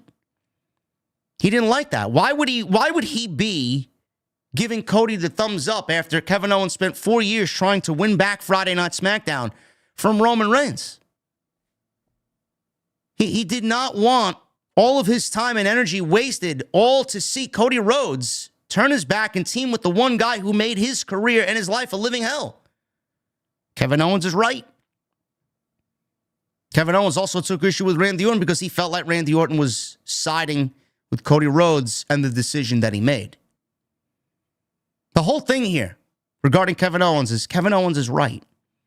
Kevin Owens has a very valid reason to be upset. Cody Rhodes did wrong. Optically, you want to look at it from a human perspective. If you want to look at it from a human being point of view, if you're thinking emotionally as far as a human being and what a human being would do, Kevin Owens is right. Why would you stand for such shitty behavior? Cody Rhodes is the heel. He's not being perceived as a heel. He's not being presented as a heel. He's the face of the WWE. He's the WWE champion. But every action that Cody Rhodes has taken to get here is a heel. Kevin Owens is only doing what is right. Kevin Owens is only saying what is right. Kevin Owens is only doing what he feels is right. Any human being that is in his shoes would do the same thing. This is why I love this storyline so much. It's just what you usually are accustomed to seeing and cheering for as far as a pro wrestling story. It's flipped backwards. Like, nobody should really be siding with Cody Rhodes in this situation. Nobody. Why would you? You're perceived. You're told to cheer for Cody because Cody's the good guy. He's got the theme music. He's the champion. He's the face. He's the fucking $20,000 suit out there, right? He's Mr. Politician. Kevin Owens is the guy who comes out wearing fucking graphic t-shirts. He's got boxing trunks on. Fight Owens, fight. Nothing special about Kevin Owens, but Kevin Owens knows what's right. Kevin Owens knows what's wrong. And in this case, Kevin Owens is fucking right. This is the best thing that's happened to Cody Rhodes all year. All year. This is exactly what Cody's needed. Not only as far as story, because Cody is one of the best storytellers in the business. He's working with somebody else who's also a great fucking storyteller in his own right, in Kevin Owens. But what this has done, the energy that Kevin Owens is protruding towards Cody Rhodes, the emotion in the story, the real life implications, the real human emotions that you're seeing from Kevin Owens to Cody Rhodes, this is bringing out another Cody Rhodes that we haven't seen all year. We didn't even see this Cody Rhodes on the build to WrestleMania. This is the Cody Rhodes that we needed. Cody on the road to WrestleMania was being fucking cucked out by The Rock. He was made to look like a bitch in front of his mother. But that was for sympathy. Now he's the champion. And now this is the Cody that we needed to see then. We're finally getting that Cody now. But the Cody that we're getting now is the Cody that we should have got then. And this Cody is more heel than the actual heel in this story, Kevin Owens. Cody's the heel. Kevin Owens is the babyface. If we're thinking out loud as far as human being, human emotion. I was looking forward to this. This did not get enough time. This did not get enough time. The last time these two wrestled was at Bash in Berlin. And there's no way what happened here, as far as an in-ring aspect, was better than what we got there. Like, this should have been given more than enough time. This should have been given at least 20 minutes. The bell did not ring until 9:47 p.m. And I knew we were going off the air at a hard 10 o'clock. We waited all these weeks for this show. We watched weeks of SmackDown to get invested in the story that they're building here. And we get 13 minutes with a 4-minute commercial break thrown in between, but I will say it was a picture-in-picture. The one picture-in-picture break we got was during this match. But still, those really constitute as a commercial break, because who the fuck is watching the actual action? I usually get up and go to the bathroom, or I get up and go get another drink. This match did not get enough time. Did not get enough time. Era 22, KO is the babyface. Listen to what I just explained to you. He is the babyface. He's right. Everybody, as far as I'm concerned, that's against Kevin Owens is just as bad as Cody Rhodes. This match did not get enough time. The story that they told here was all about the ankle, and they took the aspect of his last match against Chad Gable and played it into this match. It was the one thing that Jesse Ventura on commentary was really trying to focus on. The ankle, the ankle, the ankle. He was healing it up on the ankle. They got their entrances. KO is wearing a Dusty Rhodes t-shirt with a Kevin Owens face taped onto the t-shirt on Dusty's body. Love it. Earlier today, he was wearing a Goldust t-shirt. On Friday Night SmackDown, he wore a Stardust t-shirt. Guy is just a master of what he does.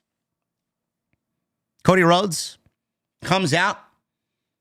He's got the WWF Winged Eagle Championship belt, man. Glistening in the spotlight of 15,000 people on Long Island. It looked fucking great. My God, man, I put on social media. Iconic. Fucking iconic, man. Damn, did that belt look great around his waist. And man, I'm sure he got fucking emotional. Now, I don't know if it was the real thing or if it was a replica. I don't know. They probably just fucking heisted a replica from WWE Shop and gave it to him. But man, oh man, just for the sheer optics of it, I can imagine how emotional that was for Cody, man. That's what he wanted. That's what he wanted. That was the belt. That was the belt that he wanted to give to Dusty when he won it. And the fact that Triple H gave it to him tonight, I'd love to know what that meant for him. To bring that back for one night only. But man, oh man, you could see why WWE does the branding the way that they do with the big W on the title. I can't stand it. I think it's fucking hideous. I get why they do it. World Series champion gets one. NFL Super Bowl champion gets one. Stanley Cup, NBA Finals. I mean, they're all over the fucking place. It's easy branding. WWE on a big bill. There you go. But man, oh man, they should bring back this belt permanently. I don't know why they don't. They should. They should. It looks great. I love it. Bell rings. Match is underway. 9:47. The bell actually rings here. Owens rolled to the ring, or outside the ring. Took his time while he took a long look at the Winged Eagle Championship belt sitting on its podium on the outside by the timekeeper's area. Rhodes headed outside. He went on to go attack Kevin Owens. Slammed him into the commentary table. Dove to the outside by Rhodes to Owens. Led to a awkward landing, and they played up the ankle. The injured ankle. The ankle that Chad Gable injured with an ankle lock multiple times on SmackDown a couple of weeks ago. And Jesse Ventura was quick to call it out. Owens regained the advantage by throwing Rhodes into the ring post and then doing a Randy Orton-style backbreaker on the commentary table, which Michael Cole called it out, very Randy Orton-esque. And then Kevin Owens looked into the camera before we went to the commercial break and said, and twiddled his fingers, "Hi, Randy. How you doing, Randy?" I thought that was going to be a little Easter egg for Randy Orton coming out at the end of the match, but we did not see Randy Orton at all. We didn't see any surprises at all tonight. No Randy Orton. They may be saving him for January 6th. Who knows? We go to a commercial break. Now, this was a picture-in-picture break. Kevin Owens targeted Cody Rhodes, injured ankle in the ring. He maintained control of the match. We come back to live action away from the picture-in-picture. Owens landed a swanton on Rhodes. Goes for a cover. He gets a 2 count. Owens decided to rub some insult to injury here, and he mocked Dusty Rhodes' signature punches to Cody Rhodes. He got met with Rhodes hitting his father's punches instead. So the roles were reversed. Disaster kick by Cody on Owens. He goes for recovery, gets a near fall. Cody went for a Cody cutter. Owens rolled to the outside. Super kick from Owens. Followed by them going to the outside. And he cleared the announce table, did KO. Rhodes paid homage to Randy Orton with an RKO out of nowhere when Owens was trying to just put him through the table. So they're on the table, and all of a sudden, out of nowhere, an RKO on Kevin Owens, very Randy Orton-esque, on the announce table. They go back inside the ring. Cody Rhodes and Kevin Owens, they're in there. Rhodes hits a Cody cutter for a 2 count. Rhodes placed Owens on the top and had him set up for a high, big-time superplex. Owens fought out of it and reversed Cody's superplex into a fisherman buster, avalanche fisherman buster off the top rope on Cody, which looked great. Jesse Ventura could not believe how devastating the move was and how Cody Rhodes kicked out. Great spot. Stunner attempt by Kevin Owens. That was met with a block and a crossroads, but Owens countered and pushed him right into the referee. So the original referee was out. He went flying through the ropes. He landed on the outside. Owens gets his stunner. He stuns Cody. Referee was still down. The crowd made a 10 count, and they counted at least 3 times over that Kevin Owens should be the WWE Champion. No referee until a second referee comes out to make the count.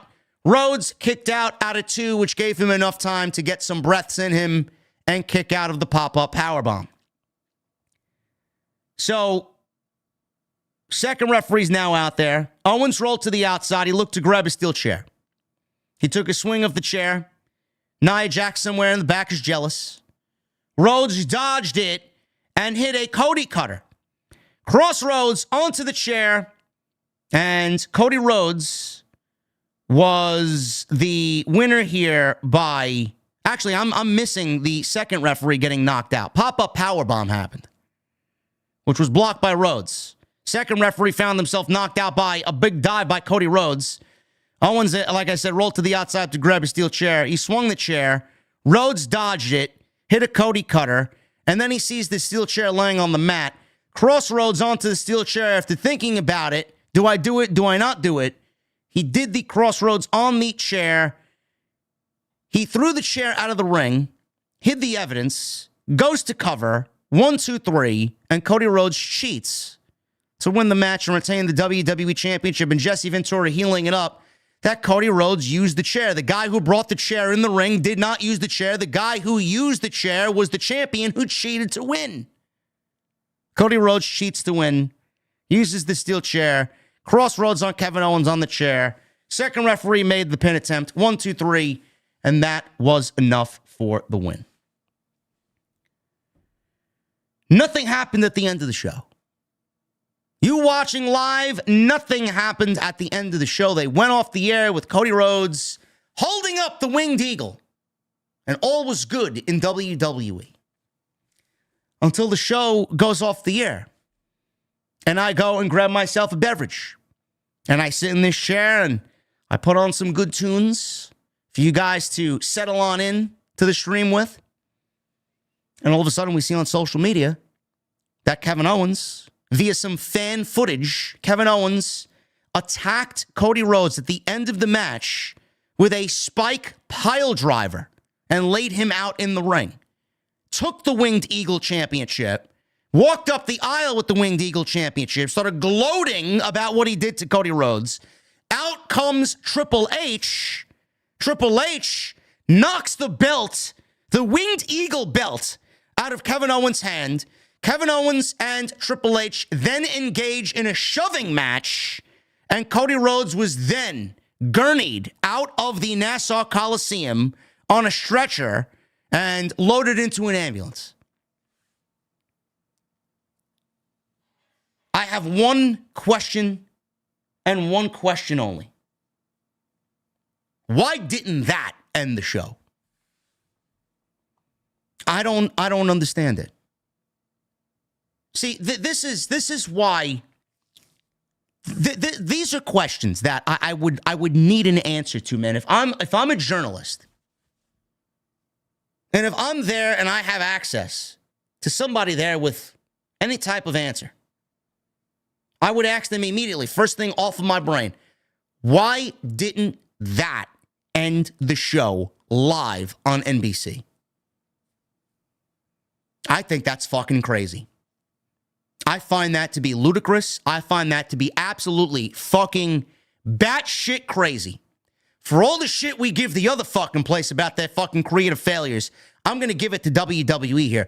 Under absolutely no circumstances should you be selling that on your first attempt at bringing Saturday night's main event back. There should be absolutely zero reason why you end the show in the most safest way possible, having everybody go off the app. The Cody Rhodes Winged Eagle, he beats him, he cheats to win, whatever the fucking case may be.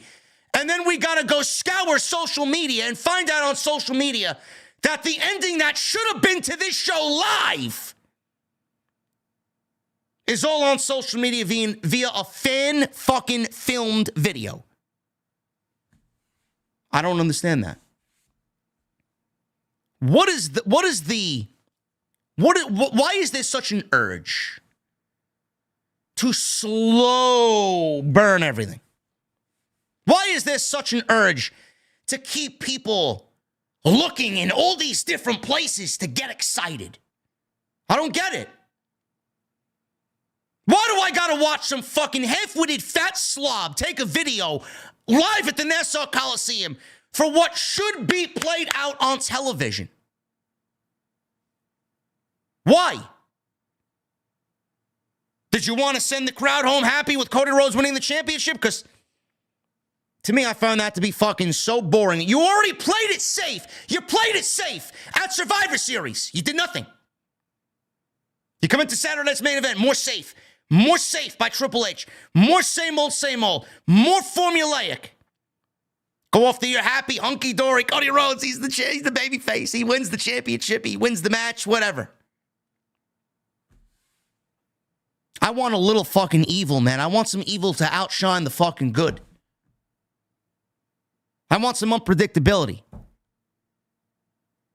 You do that ending at the end of Saturday night's main event, I guarantee you people are talking about it still 48, 72 hours past tonight.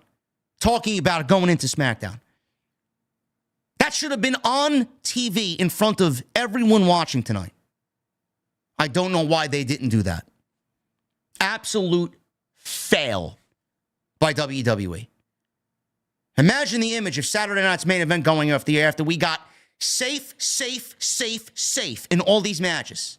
And then the one program that should not be safe, the one program that you've shilled to us as being unpredictable, only upper management's taking care of it. Kevin Owens is not allowed in the building. He's already pile-drived Randy Orton.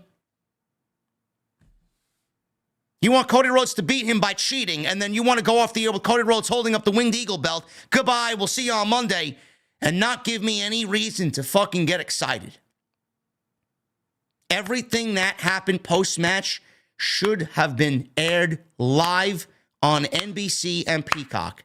The pile driver, him stealing the belt, Triple H and Kevin Owens getting into a shoving match, Cody Rhodes getting fucking put on the gurney and stretchered out of the building. All of it should have been on television. All of it. With the crowd and the energy and Jesse Ventura and Pat McAfee and Michael Cole on commentary. All of it. Fail. I don't get it.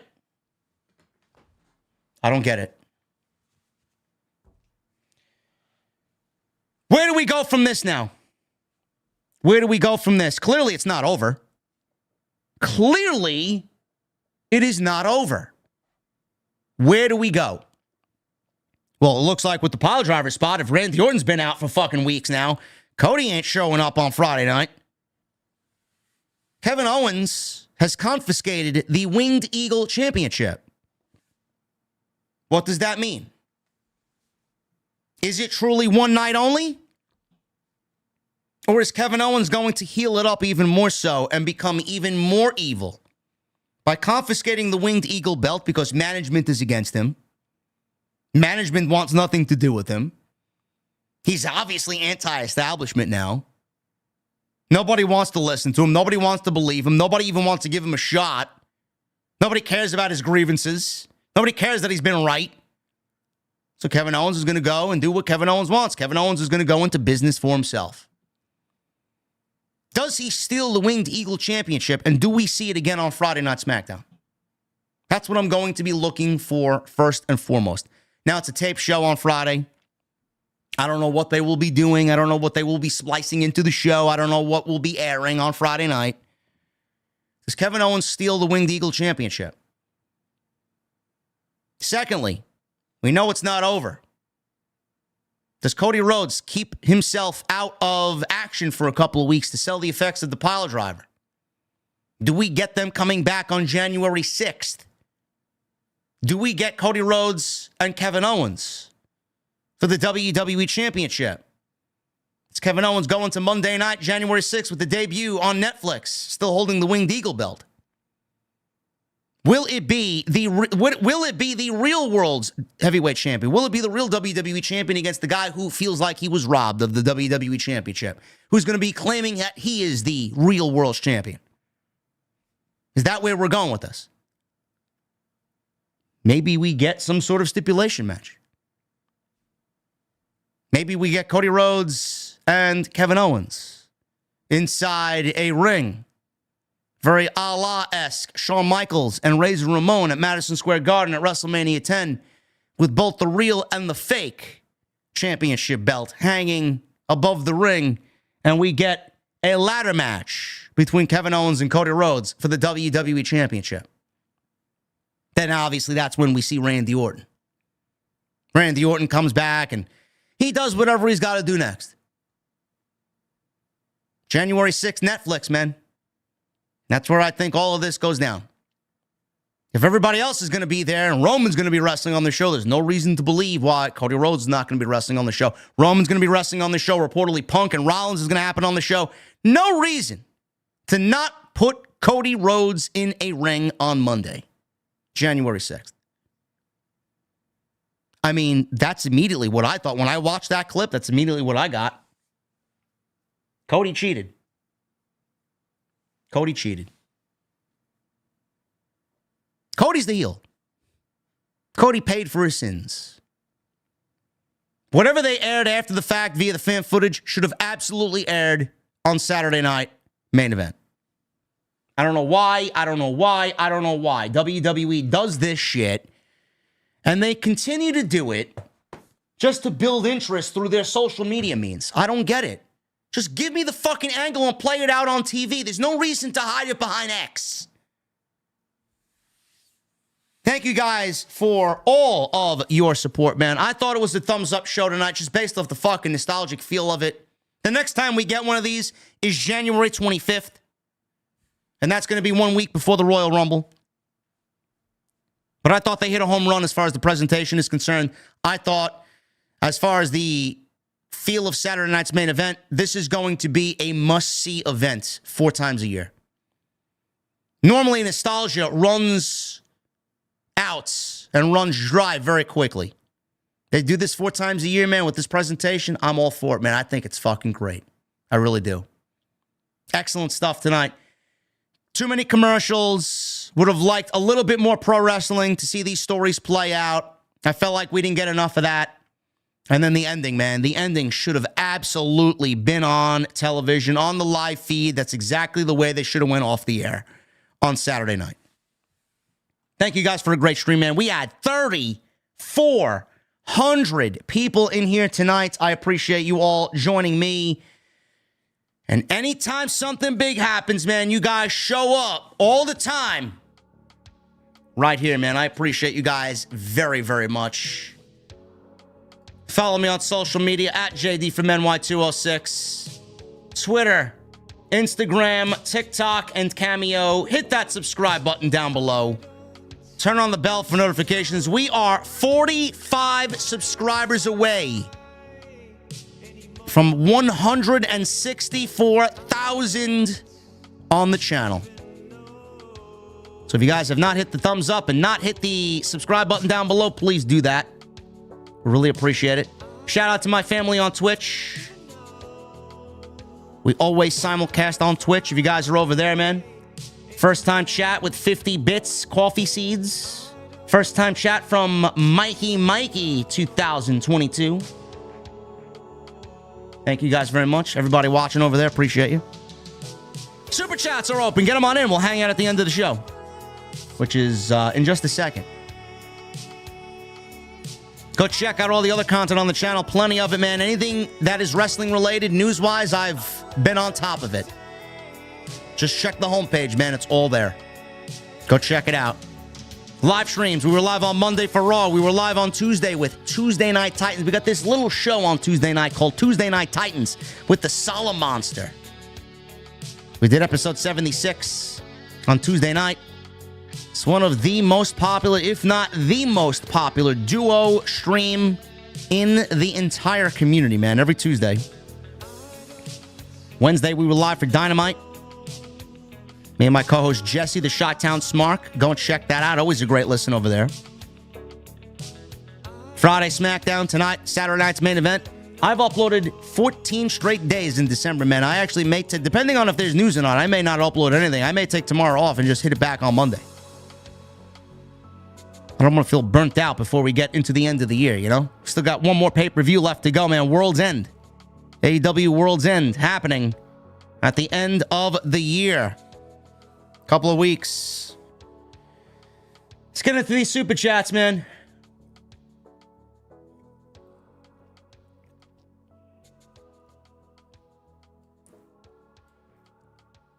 Michael Krause with a $2 super chat. Main event Saturday is here. JD and OTS family.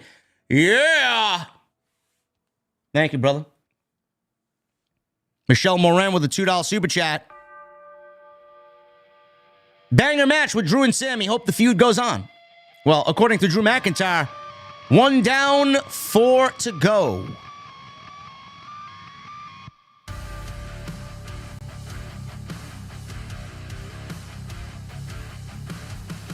Apex with a 199 and a 199. Michael Cole pisses me off. Unbiased. Get the fuck out. And he says, Cody is the damn heel. Confirmed. Yeah, he cheated. He cheated.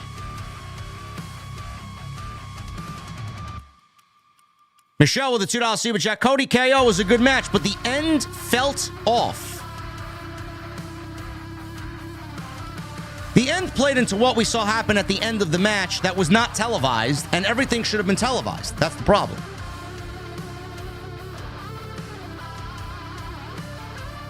Lauren with a $2 super chat. This show was predictable and boring. No Orton. No surprises. They're saving the surprises for Monday night, January 6th, in 3 weeks. Be patient, guys. The surprises are coming. Also, she says Cody has to win by steel chair. Why? Because the feud is not over yet. What I'm going to be looking forward to is how they take this feud and how they transition it into whatever KO and Cody does after this. There's got to be a transition point. One has to bleed into the next. Studa Beats with a $5 super chat. Very disappointing Saturday night's main event. No point in giving us this type of build to just have matches that lead to nothing. Do better, Triple H. OTS for life. I will say, Studa Beats, it wasn't a disappointing show. It wasn't perfect. That ending pissed me the fuck off. The fact that we didn't get it televised. But I will say, Triple H has played it safe a little bit, man. The last two major shows, Survivor Series coming on into tonight, minus that one show where New Day turned heel on Big E. That was a great Raw. That was the follow-up show to Survivor Series. He's played it safe. I don't know why he's playing it so safe. I don't get it. It might have been disappointing to some because, enough is enough, but they're just waiting and waiting and waiting to Monday night, January 6th, man. Everything's going to happen there. He's already said it's going to be like a WrestleMania show. All these shows in between, they're just little detours.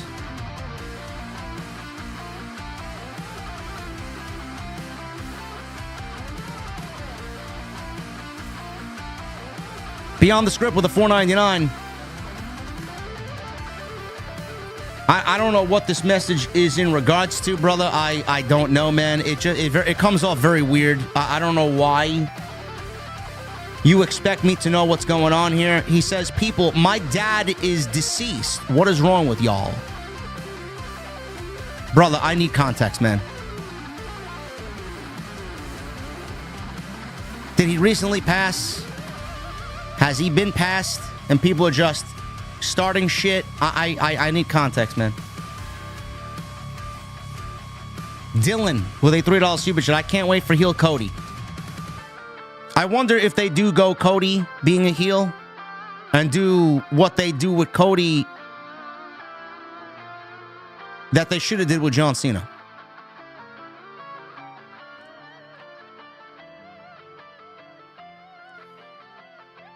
Gary McGongle with a 9 months in the venue. Thank you, brother. What a load of horse shit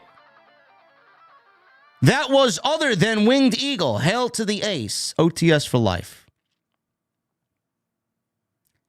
I don't think it was the real Winged Eagle. I think the real Winged Eagle is somewhere in the WWE vault at Titan Tower or at the WWE headquarters.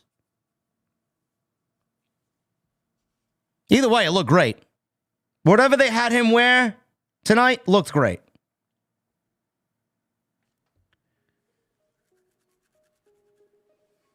Apex with a $1.99. Meanwhile, on Collision, what? Who? I don't know her. Bro, Collision is going to get sub 200,000 views when the ratings come out on Monday. Not a single fucking person of importance watched Collision tonight. Nobody cares.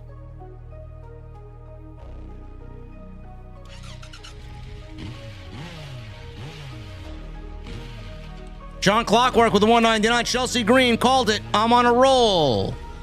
John, to be fair, I think a lot of people called it. As soon as they saw the tournament play out, I think everybody kind of realized that Chelsea Green was going to win the championship.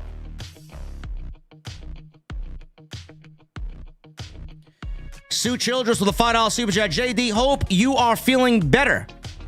Tell me, did the show tonight have too many botches or do I need glasses?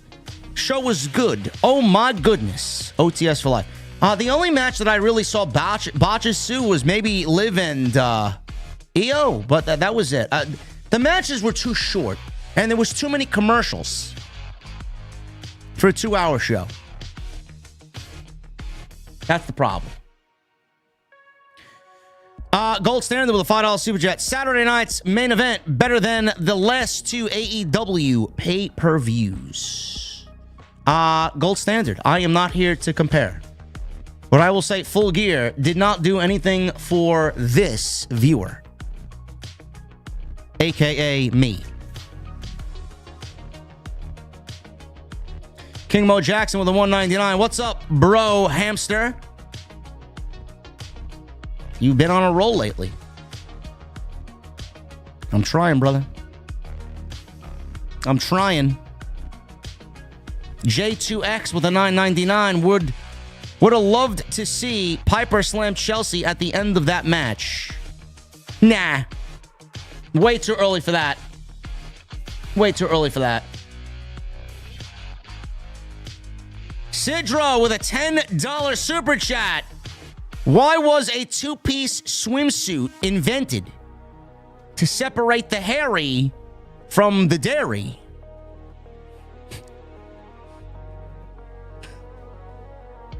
That's a good way to put it, man.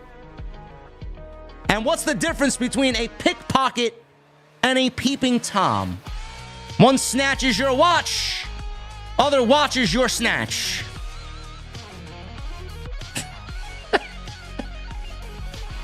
Okay, man, you're off to a good start, man. I gotta know, man. Do you tell these same jokes to Jason on his stream too?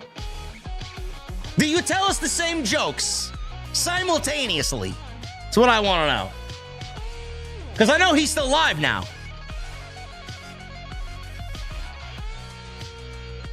Those are good ones, man. Thank you. Black Wolf Inc. with a $5 super chat. Gotta be honest, Shady. I thought tonight's show was a flop. This was the worst show from WWE I've seen all year. But I can give them a mulligan once. Bro, it wasn't that bad, man. Give me a break. Come on. Could they be better? Sure. It was not all perfect, man. I thought chat, was I fair? Was I fair on this show tonight? I think I was. I mean, you guys want me to come out here and blast this fucking show, man. I mean, what is that? What is there to absolutely go mental over? What? Yes, they need to stop playing it safe. Yes, they need to be...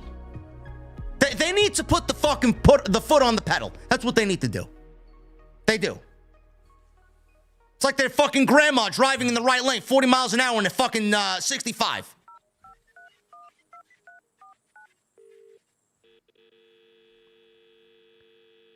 Najee with a $10 super chat. Love the show. I wish they kept the retro theme moving forward. I really enjoyed the KO altercations happening off air, honestly. Also, I'm ready to get to work when you are boss man. Long-term booking 2025. I'm ready to work, brother. DM me. I'm ready to work, man. Let's get this shit going. Oja Sankara with a $4.99. Saturday night's main event, OTS and UFC on in the background. Whiskey sour in hand, OTS for life. Love me a good whiskey sour, man. Did you know, if you guys don't want to use egg whites in your whiskey sour, you could use this concoction that I just found out about, man. It's made with chickpea. And it gives you the same foaminess for the top of your whiskey sour, just like an egg white does. It's actually not bad. I I heard about it and I tried it and I was like, yeah, I don't know. I don't know, man. I don't know if I'm going to like that. But it worked out fucking great. Try it out. Look it up. Can't go wrong with a whiskey sour, man. Solid cocktail choice.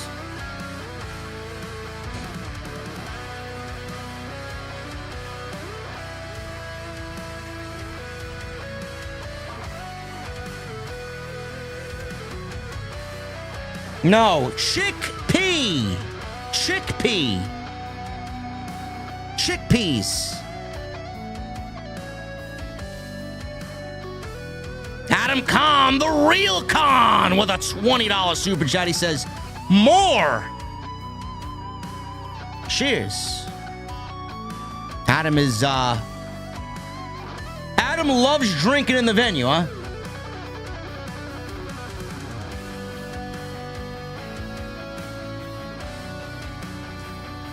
What would I rate Saturday night's main event out of 10, man? I'd give it a solid 6. 6. I think that's beyond fair. Oh, but JD, he always hates on AEW, and he loves everything Triple H gives him, man.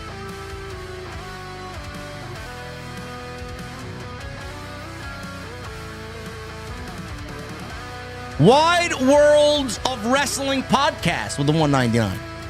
No message. Angel Alaga with 31 months in the venue. Can't wait for January 6th. It should be an epic show. Absolutely. That may be one of the biggest streams I ever do, bro. Can't wait. I expect all of you plus another 6,000 at least. On January 6th. Apex with the $1.99. I think it's solo. He cost Drew at Clash of the Castle for the title. Might be. It might not even be Punk.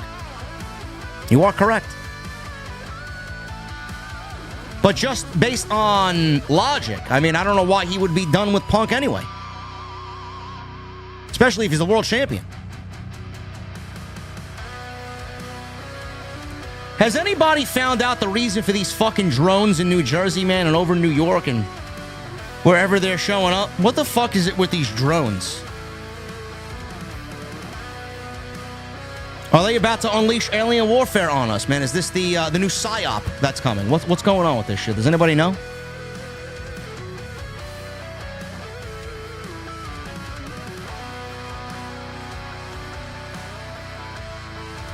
Wide World of Wrestling podcast with the $4.99. See a lot of people giving the show bad reviews and wondered what you would give it from 1 to 10. I personally enjoyed the show. I'd give it a 6.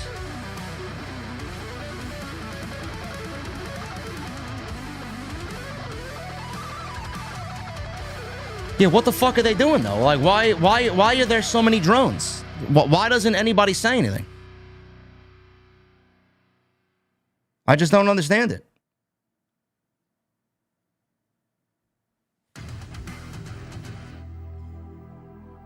Amon G says he saw 10 drones the other day.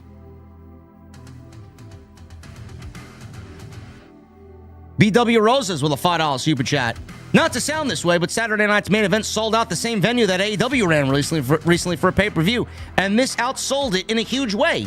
Shows how far AEW have fallen. Yeah, I was at that AEW show with Mr. Baydala. It was fucking quiet, man. It was boring. Most of that show was boring.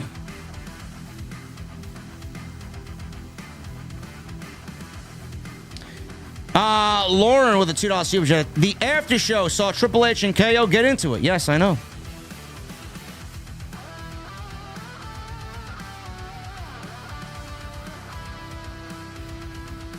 How many of you guys noticed that I have a new pair of headsets on? Did anybody notice I have a new headset on? I needed something a little bit more comfortable, man, if I'm going to be sitting here for 3 hours every Monday. You know? listen, man. The gray pads now go with the gray beard, man. I needed to fucking line it up, you know.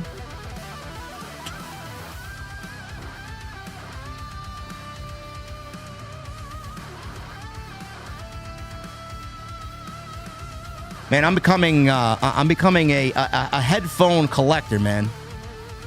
I got my Astro A50X for my streams, for my gaming. I got my Turtle Beaches, which are great. You guys know the Turtle Beaches. I got my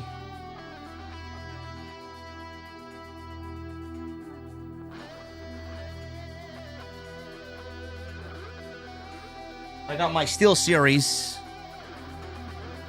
my wireless Steel Series Arctis 7.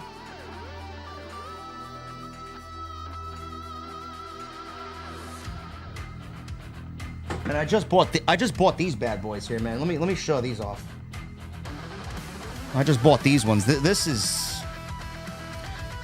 I don't know what I'm going to use these for, but this was my Christmas gift to me this year. Look at this fucking shit, man.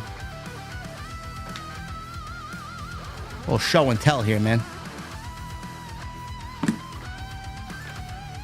This fucking case it comes in, man. Oh my goodness. Bro, look at these fucking things, man. Velour pads. Look at that. Look at that, man.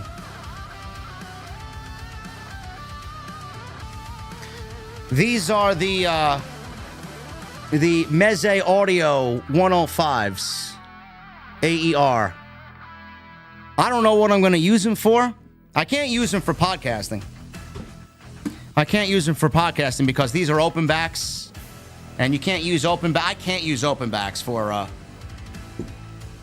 podcasting. I can't do it. They're specifically music related only.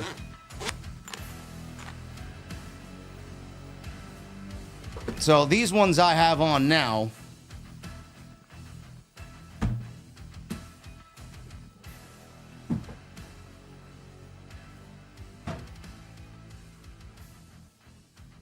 These ones I have on now are the Bayer Dynamic DT700 Pro X. I needed something with just more comfortable pads because I was using a cheapy headset. Jesse's got the same headset that I have. I needed something a little bit more comfortable, so I went with that, and that's what we're running with right now. So, yeah, I become a headphone geek. You know, I got another pair coming.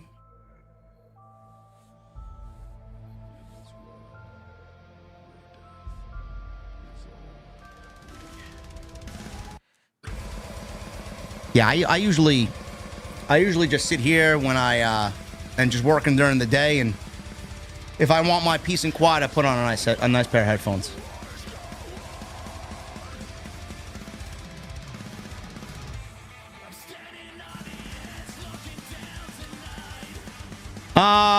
Francis, $5 super chat. Have you heard Jesse Ventura and Jim Ross do commentating together? Jesse was really healing it up in the War Games 1992 match, best War Games match. No, I haven't watched that. I have to go back and listen to that. I think Jesse's great.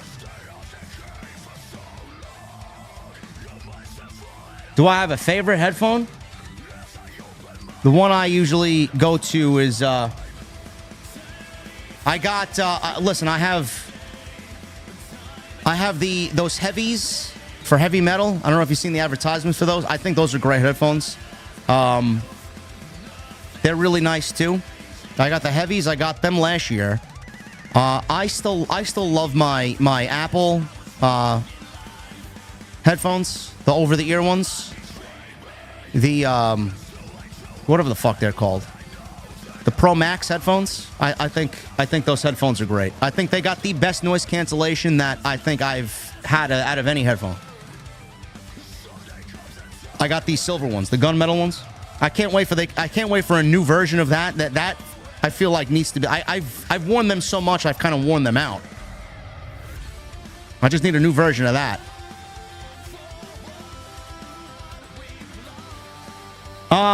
Francis, thank you, brother. Apex 199. If you're correct on Liv, don't need JD Graham anymore.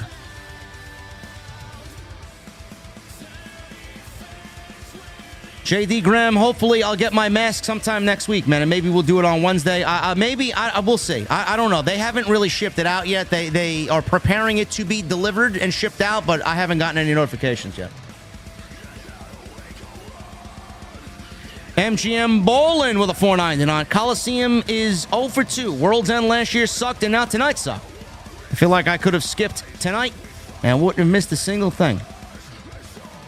The crowd was a lot better than World's End, though. The crowd was a lot better than World's End. BW Roses with the $2 super chat. AEW pay-per-view that got outsold by Saturday night's main event was World End. Yes. Nima P. Azar with a $5 super chat. JD, why does Triple H want to torture us with Goldberg matches? Because Triple H is all about mending fences, and Triple H is all about business.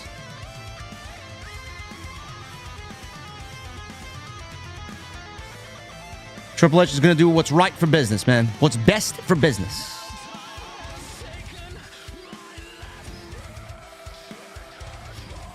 Robbie with the 199. Jey Uso versus Drew on Raw on Netflix, January 6th.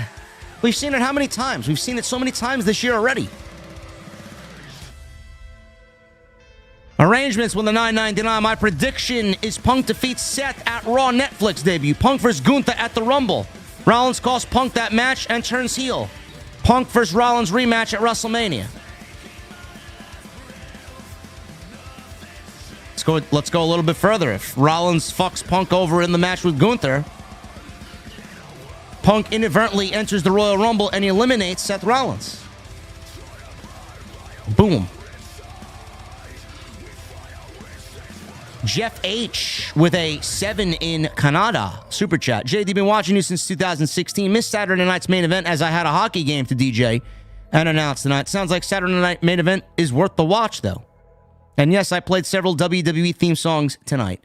I would go back and watch it, brother. Just for the nostalgia alone, if you're my age, you would absolutely just feel at home. Honestly. I think the nostalgia was well worth the watch tonight. And so was Jesse Ventura. There's not many WWE themes that work in a sports setting. Cody's maybe. Rollins maybe. I know Edge, being that it's an actual band and a musical artist. Shinsuke's old theme. Nothing Def Rebel related. Clone Force with the 199. WWE uploaded the ending to After the Match on YouTube. Well, I think that's fucking ridiculous. We should have seen it live play out on NBC. I don't know why we have to go to social media to see the ending of the fucking show.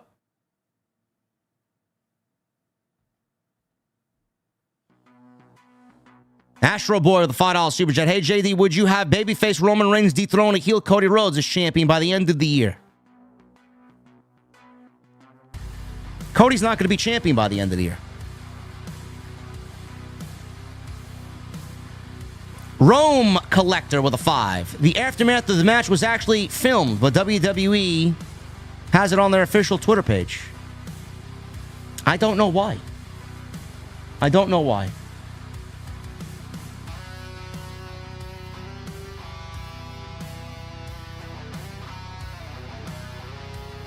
Daj Discs for the 199. Jericho is doing a GCW invasion. It's good for him. There's not a single fucking soul that cares. Apex with a 199. KO uses Eagle Belt to say he won because he did. That's exactly what I said. He claims he is the real world champion, so he's going to confiscate the Winged Eagle Belt. TK Banks with a $10 super chat. Jericho shows up to GCW tonight and attacks Effie and Cardona with an AEW shirt on. Then Ricky Starks tweets a laughing emoji gif. Fucking petty Tony Khan. Tony Khan is an asshole, dude. I lost all my respect for Tony Khan.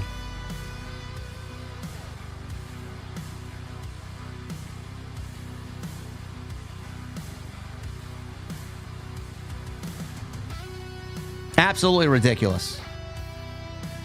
The more he behaves this way, man, the more people are going to stop supporting what he does. He thinks it's funny and he thinks he's doing right, but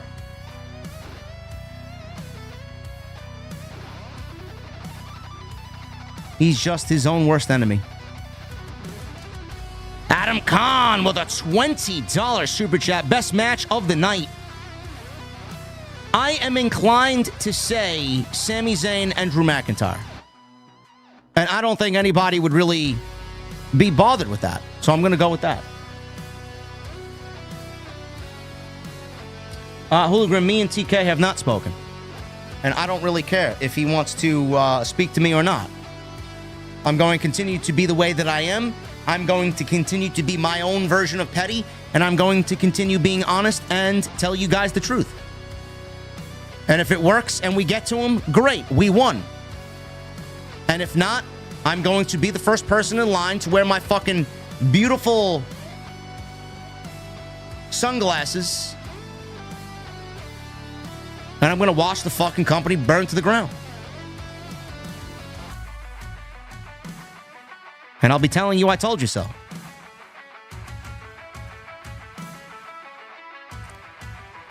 Thank you, Adam. Who else do we got here, man? We got Captain Solo with a $5 super chat. Congratulations to Chelsea Green on her championship win. She absolutely deserves it. And nobody is taking that belt off Liv except for Rhea. Yes.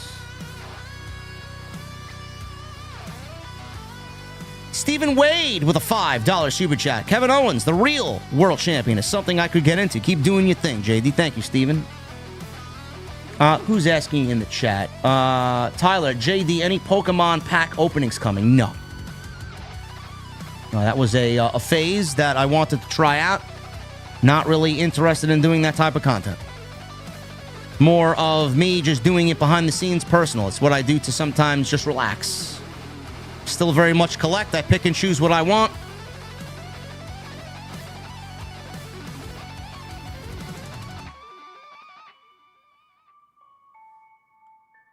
John Clockwork with the $1.99. WWE dropped an exclusive. The pile driver was vomit emoji. This pile driver looked a lot better than the one done to Randy Orton. Just from what I saw. Coiled Phoenix, 37 months in the OTS venue. I'll be the first to admit I don't know much about wrestling, but seeing a 3 count from the outside doesn't feel like it should have been a legal count. Yeah, I didn't really mind that. Charles Robinson, I believe, was the referee of the main event, and he got knocked out. He was the original referee that got knocked out, and he made the count that gave Cody the deciding pinfall from the outside of the ring when he came back to his feet.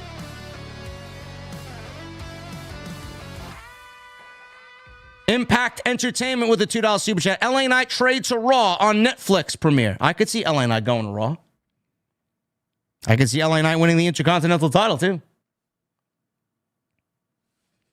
Joshua Taylor with a 10 months. What's up, JD? Love what you're doing, my guy. Keep it going. The marathon continues. Hashtag OTS for life. Thank you.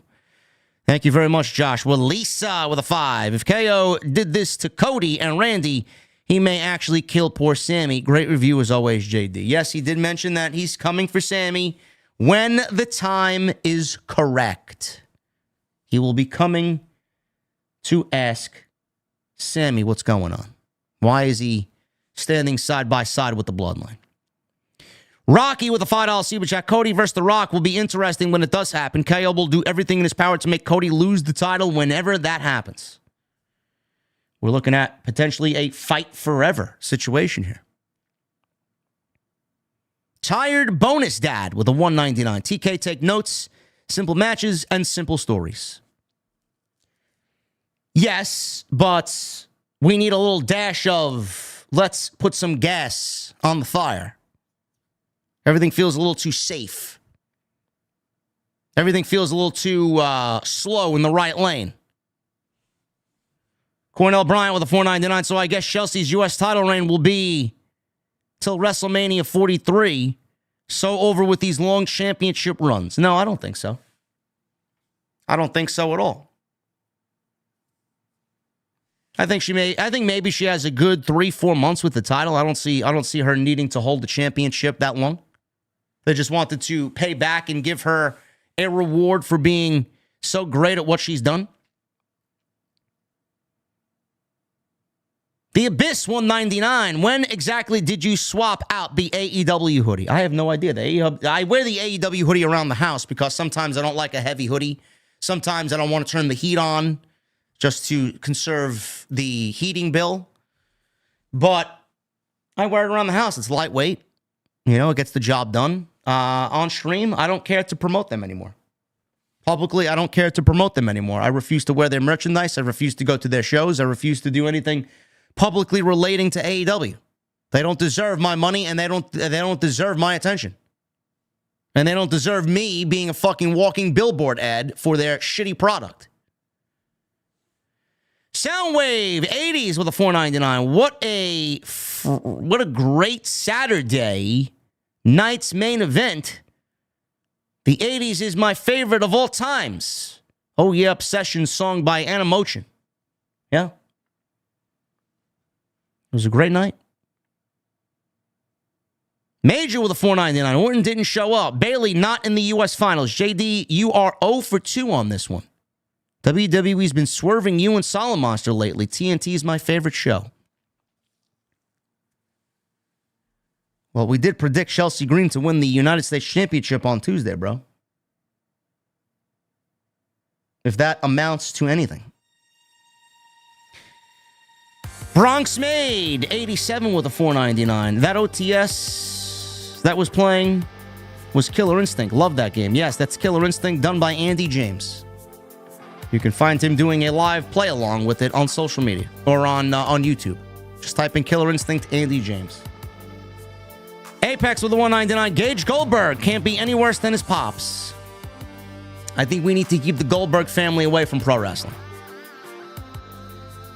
That one guy, $2 super chat. Who's your favorite to win the Royal Rumble?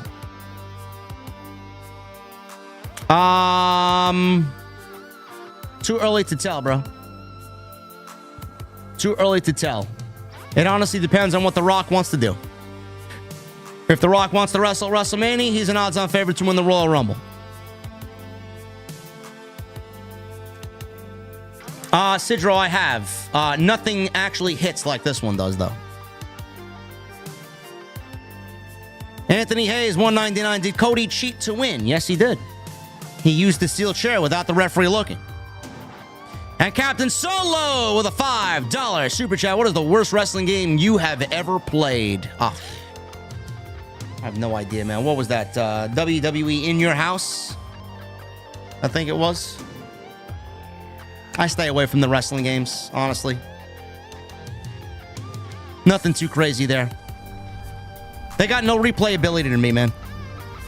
Guys, thank you so much for a great stream, man. Thank you so very much, man. You guys killed it in the super chat. You guys killed it. We had 3,400 plus in here tonight on a Saturday night, man.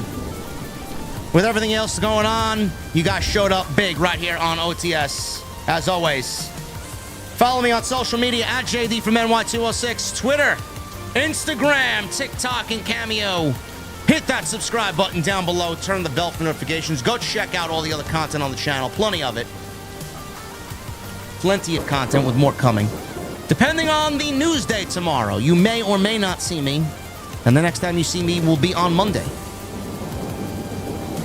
Monday Night Raw live after Raw. Follow me on social media at JD from NY206, Twitter, Instagram, TikTok, and Cameo. And make sure you guys hit that thumbs up on the way out. I would really appreciate that. And as always, please leave me a comment down below. Let me know what you thought tonight of the stream and of Saturday night's main event. Guys, thank you so very much for all your support. We are going to end December on a great note. And we're going to take that momentum, man, into the new year, man. OTS is going to be bigger than it ever has been in 2025. I promise you that. Thank you guys very much. And I will see you all right back here live on Monday after Monday Night Raw. I'll see you guys later.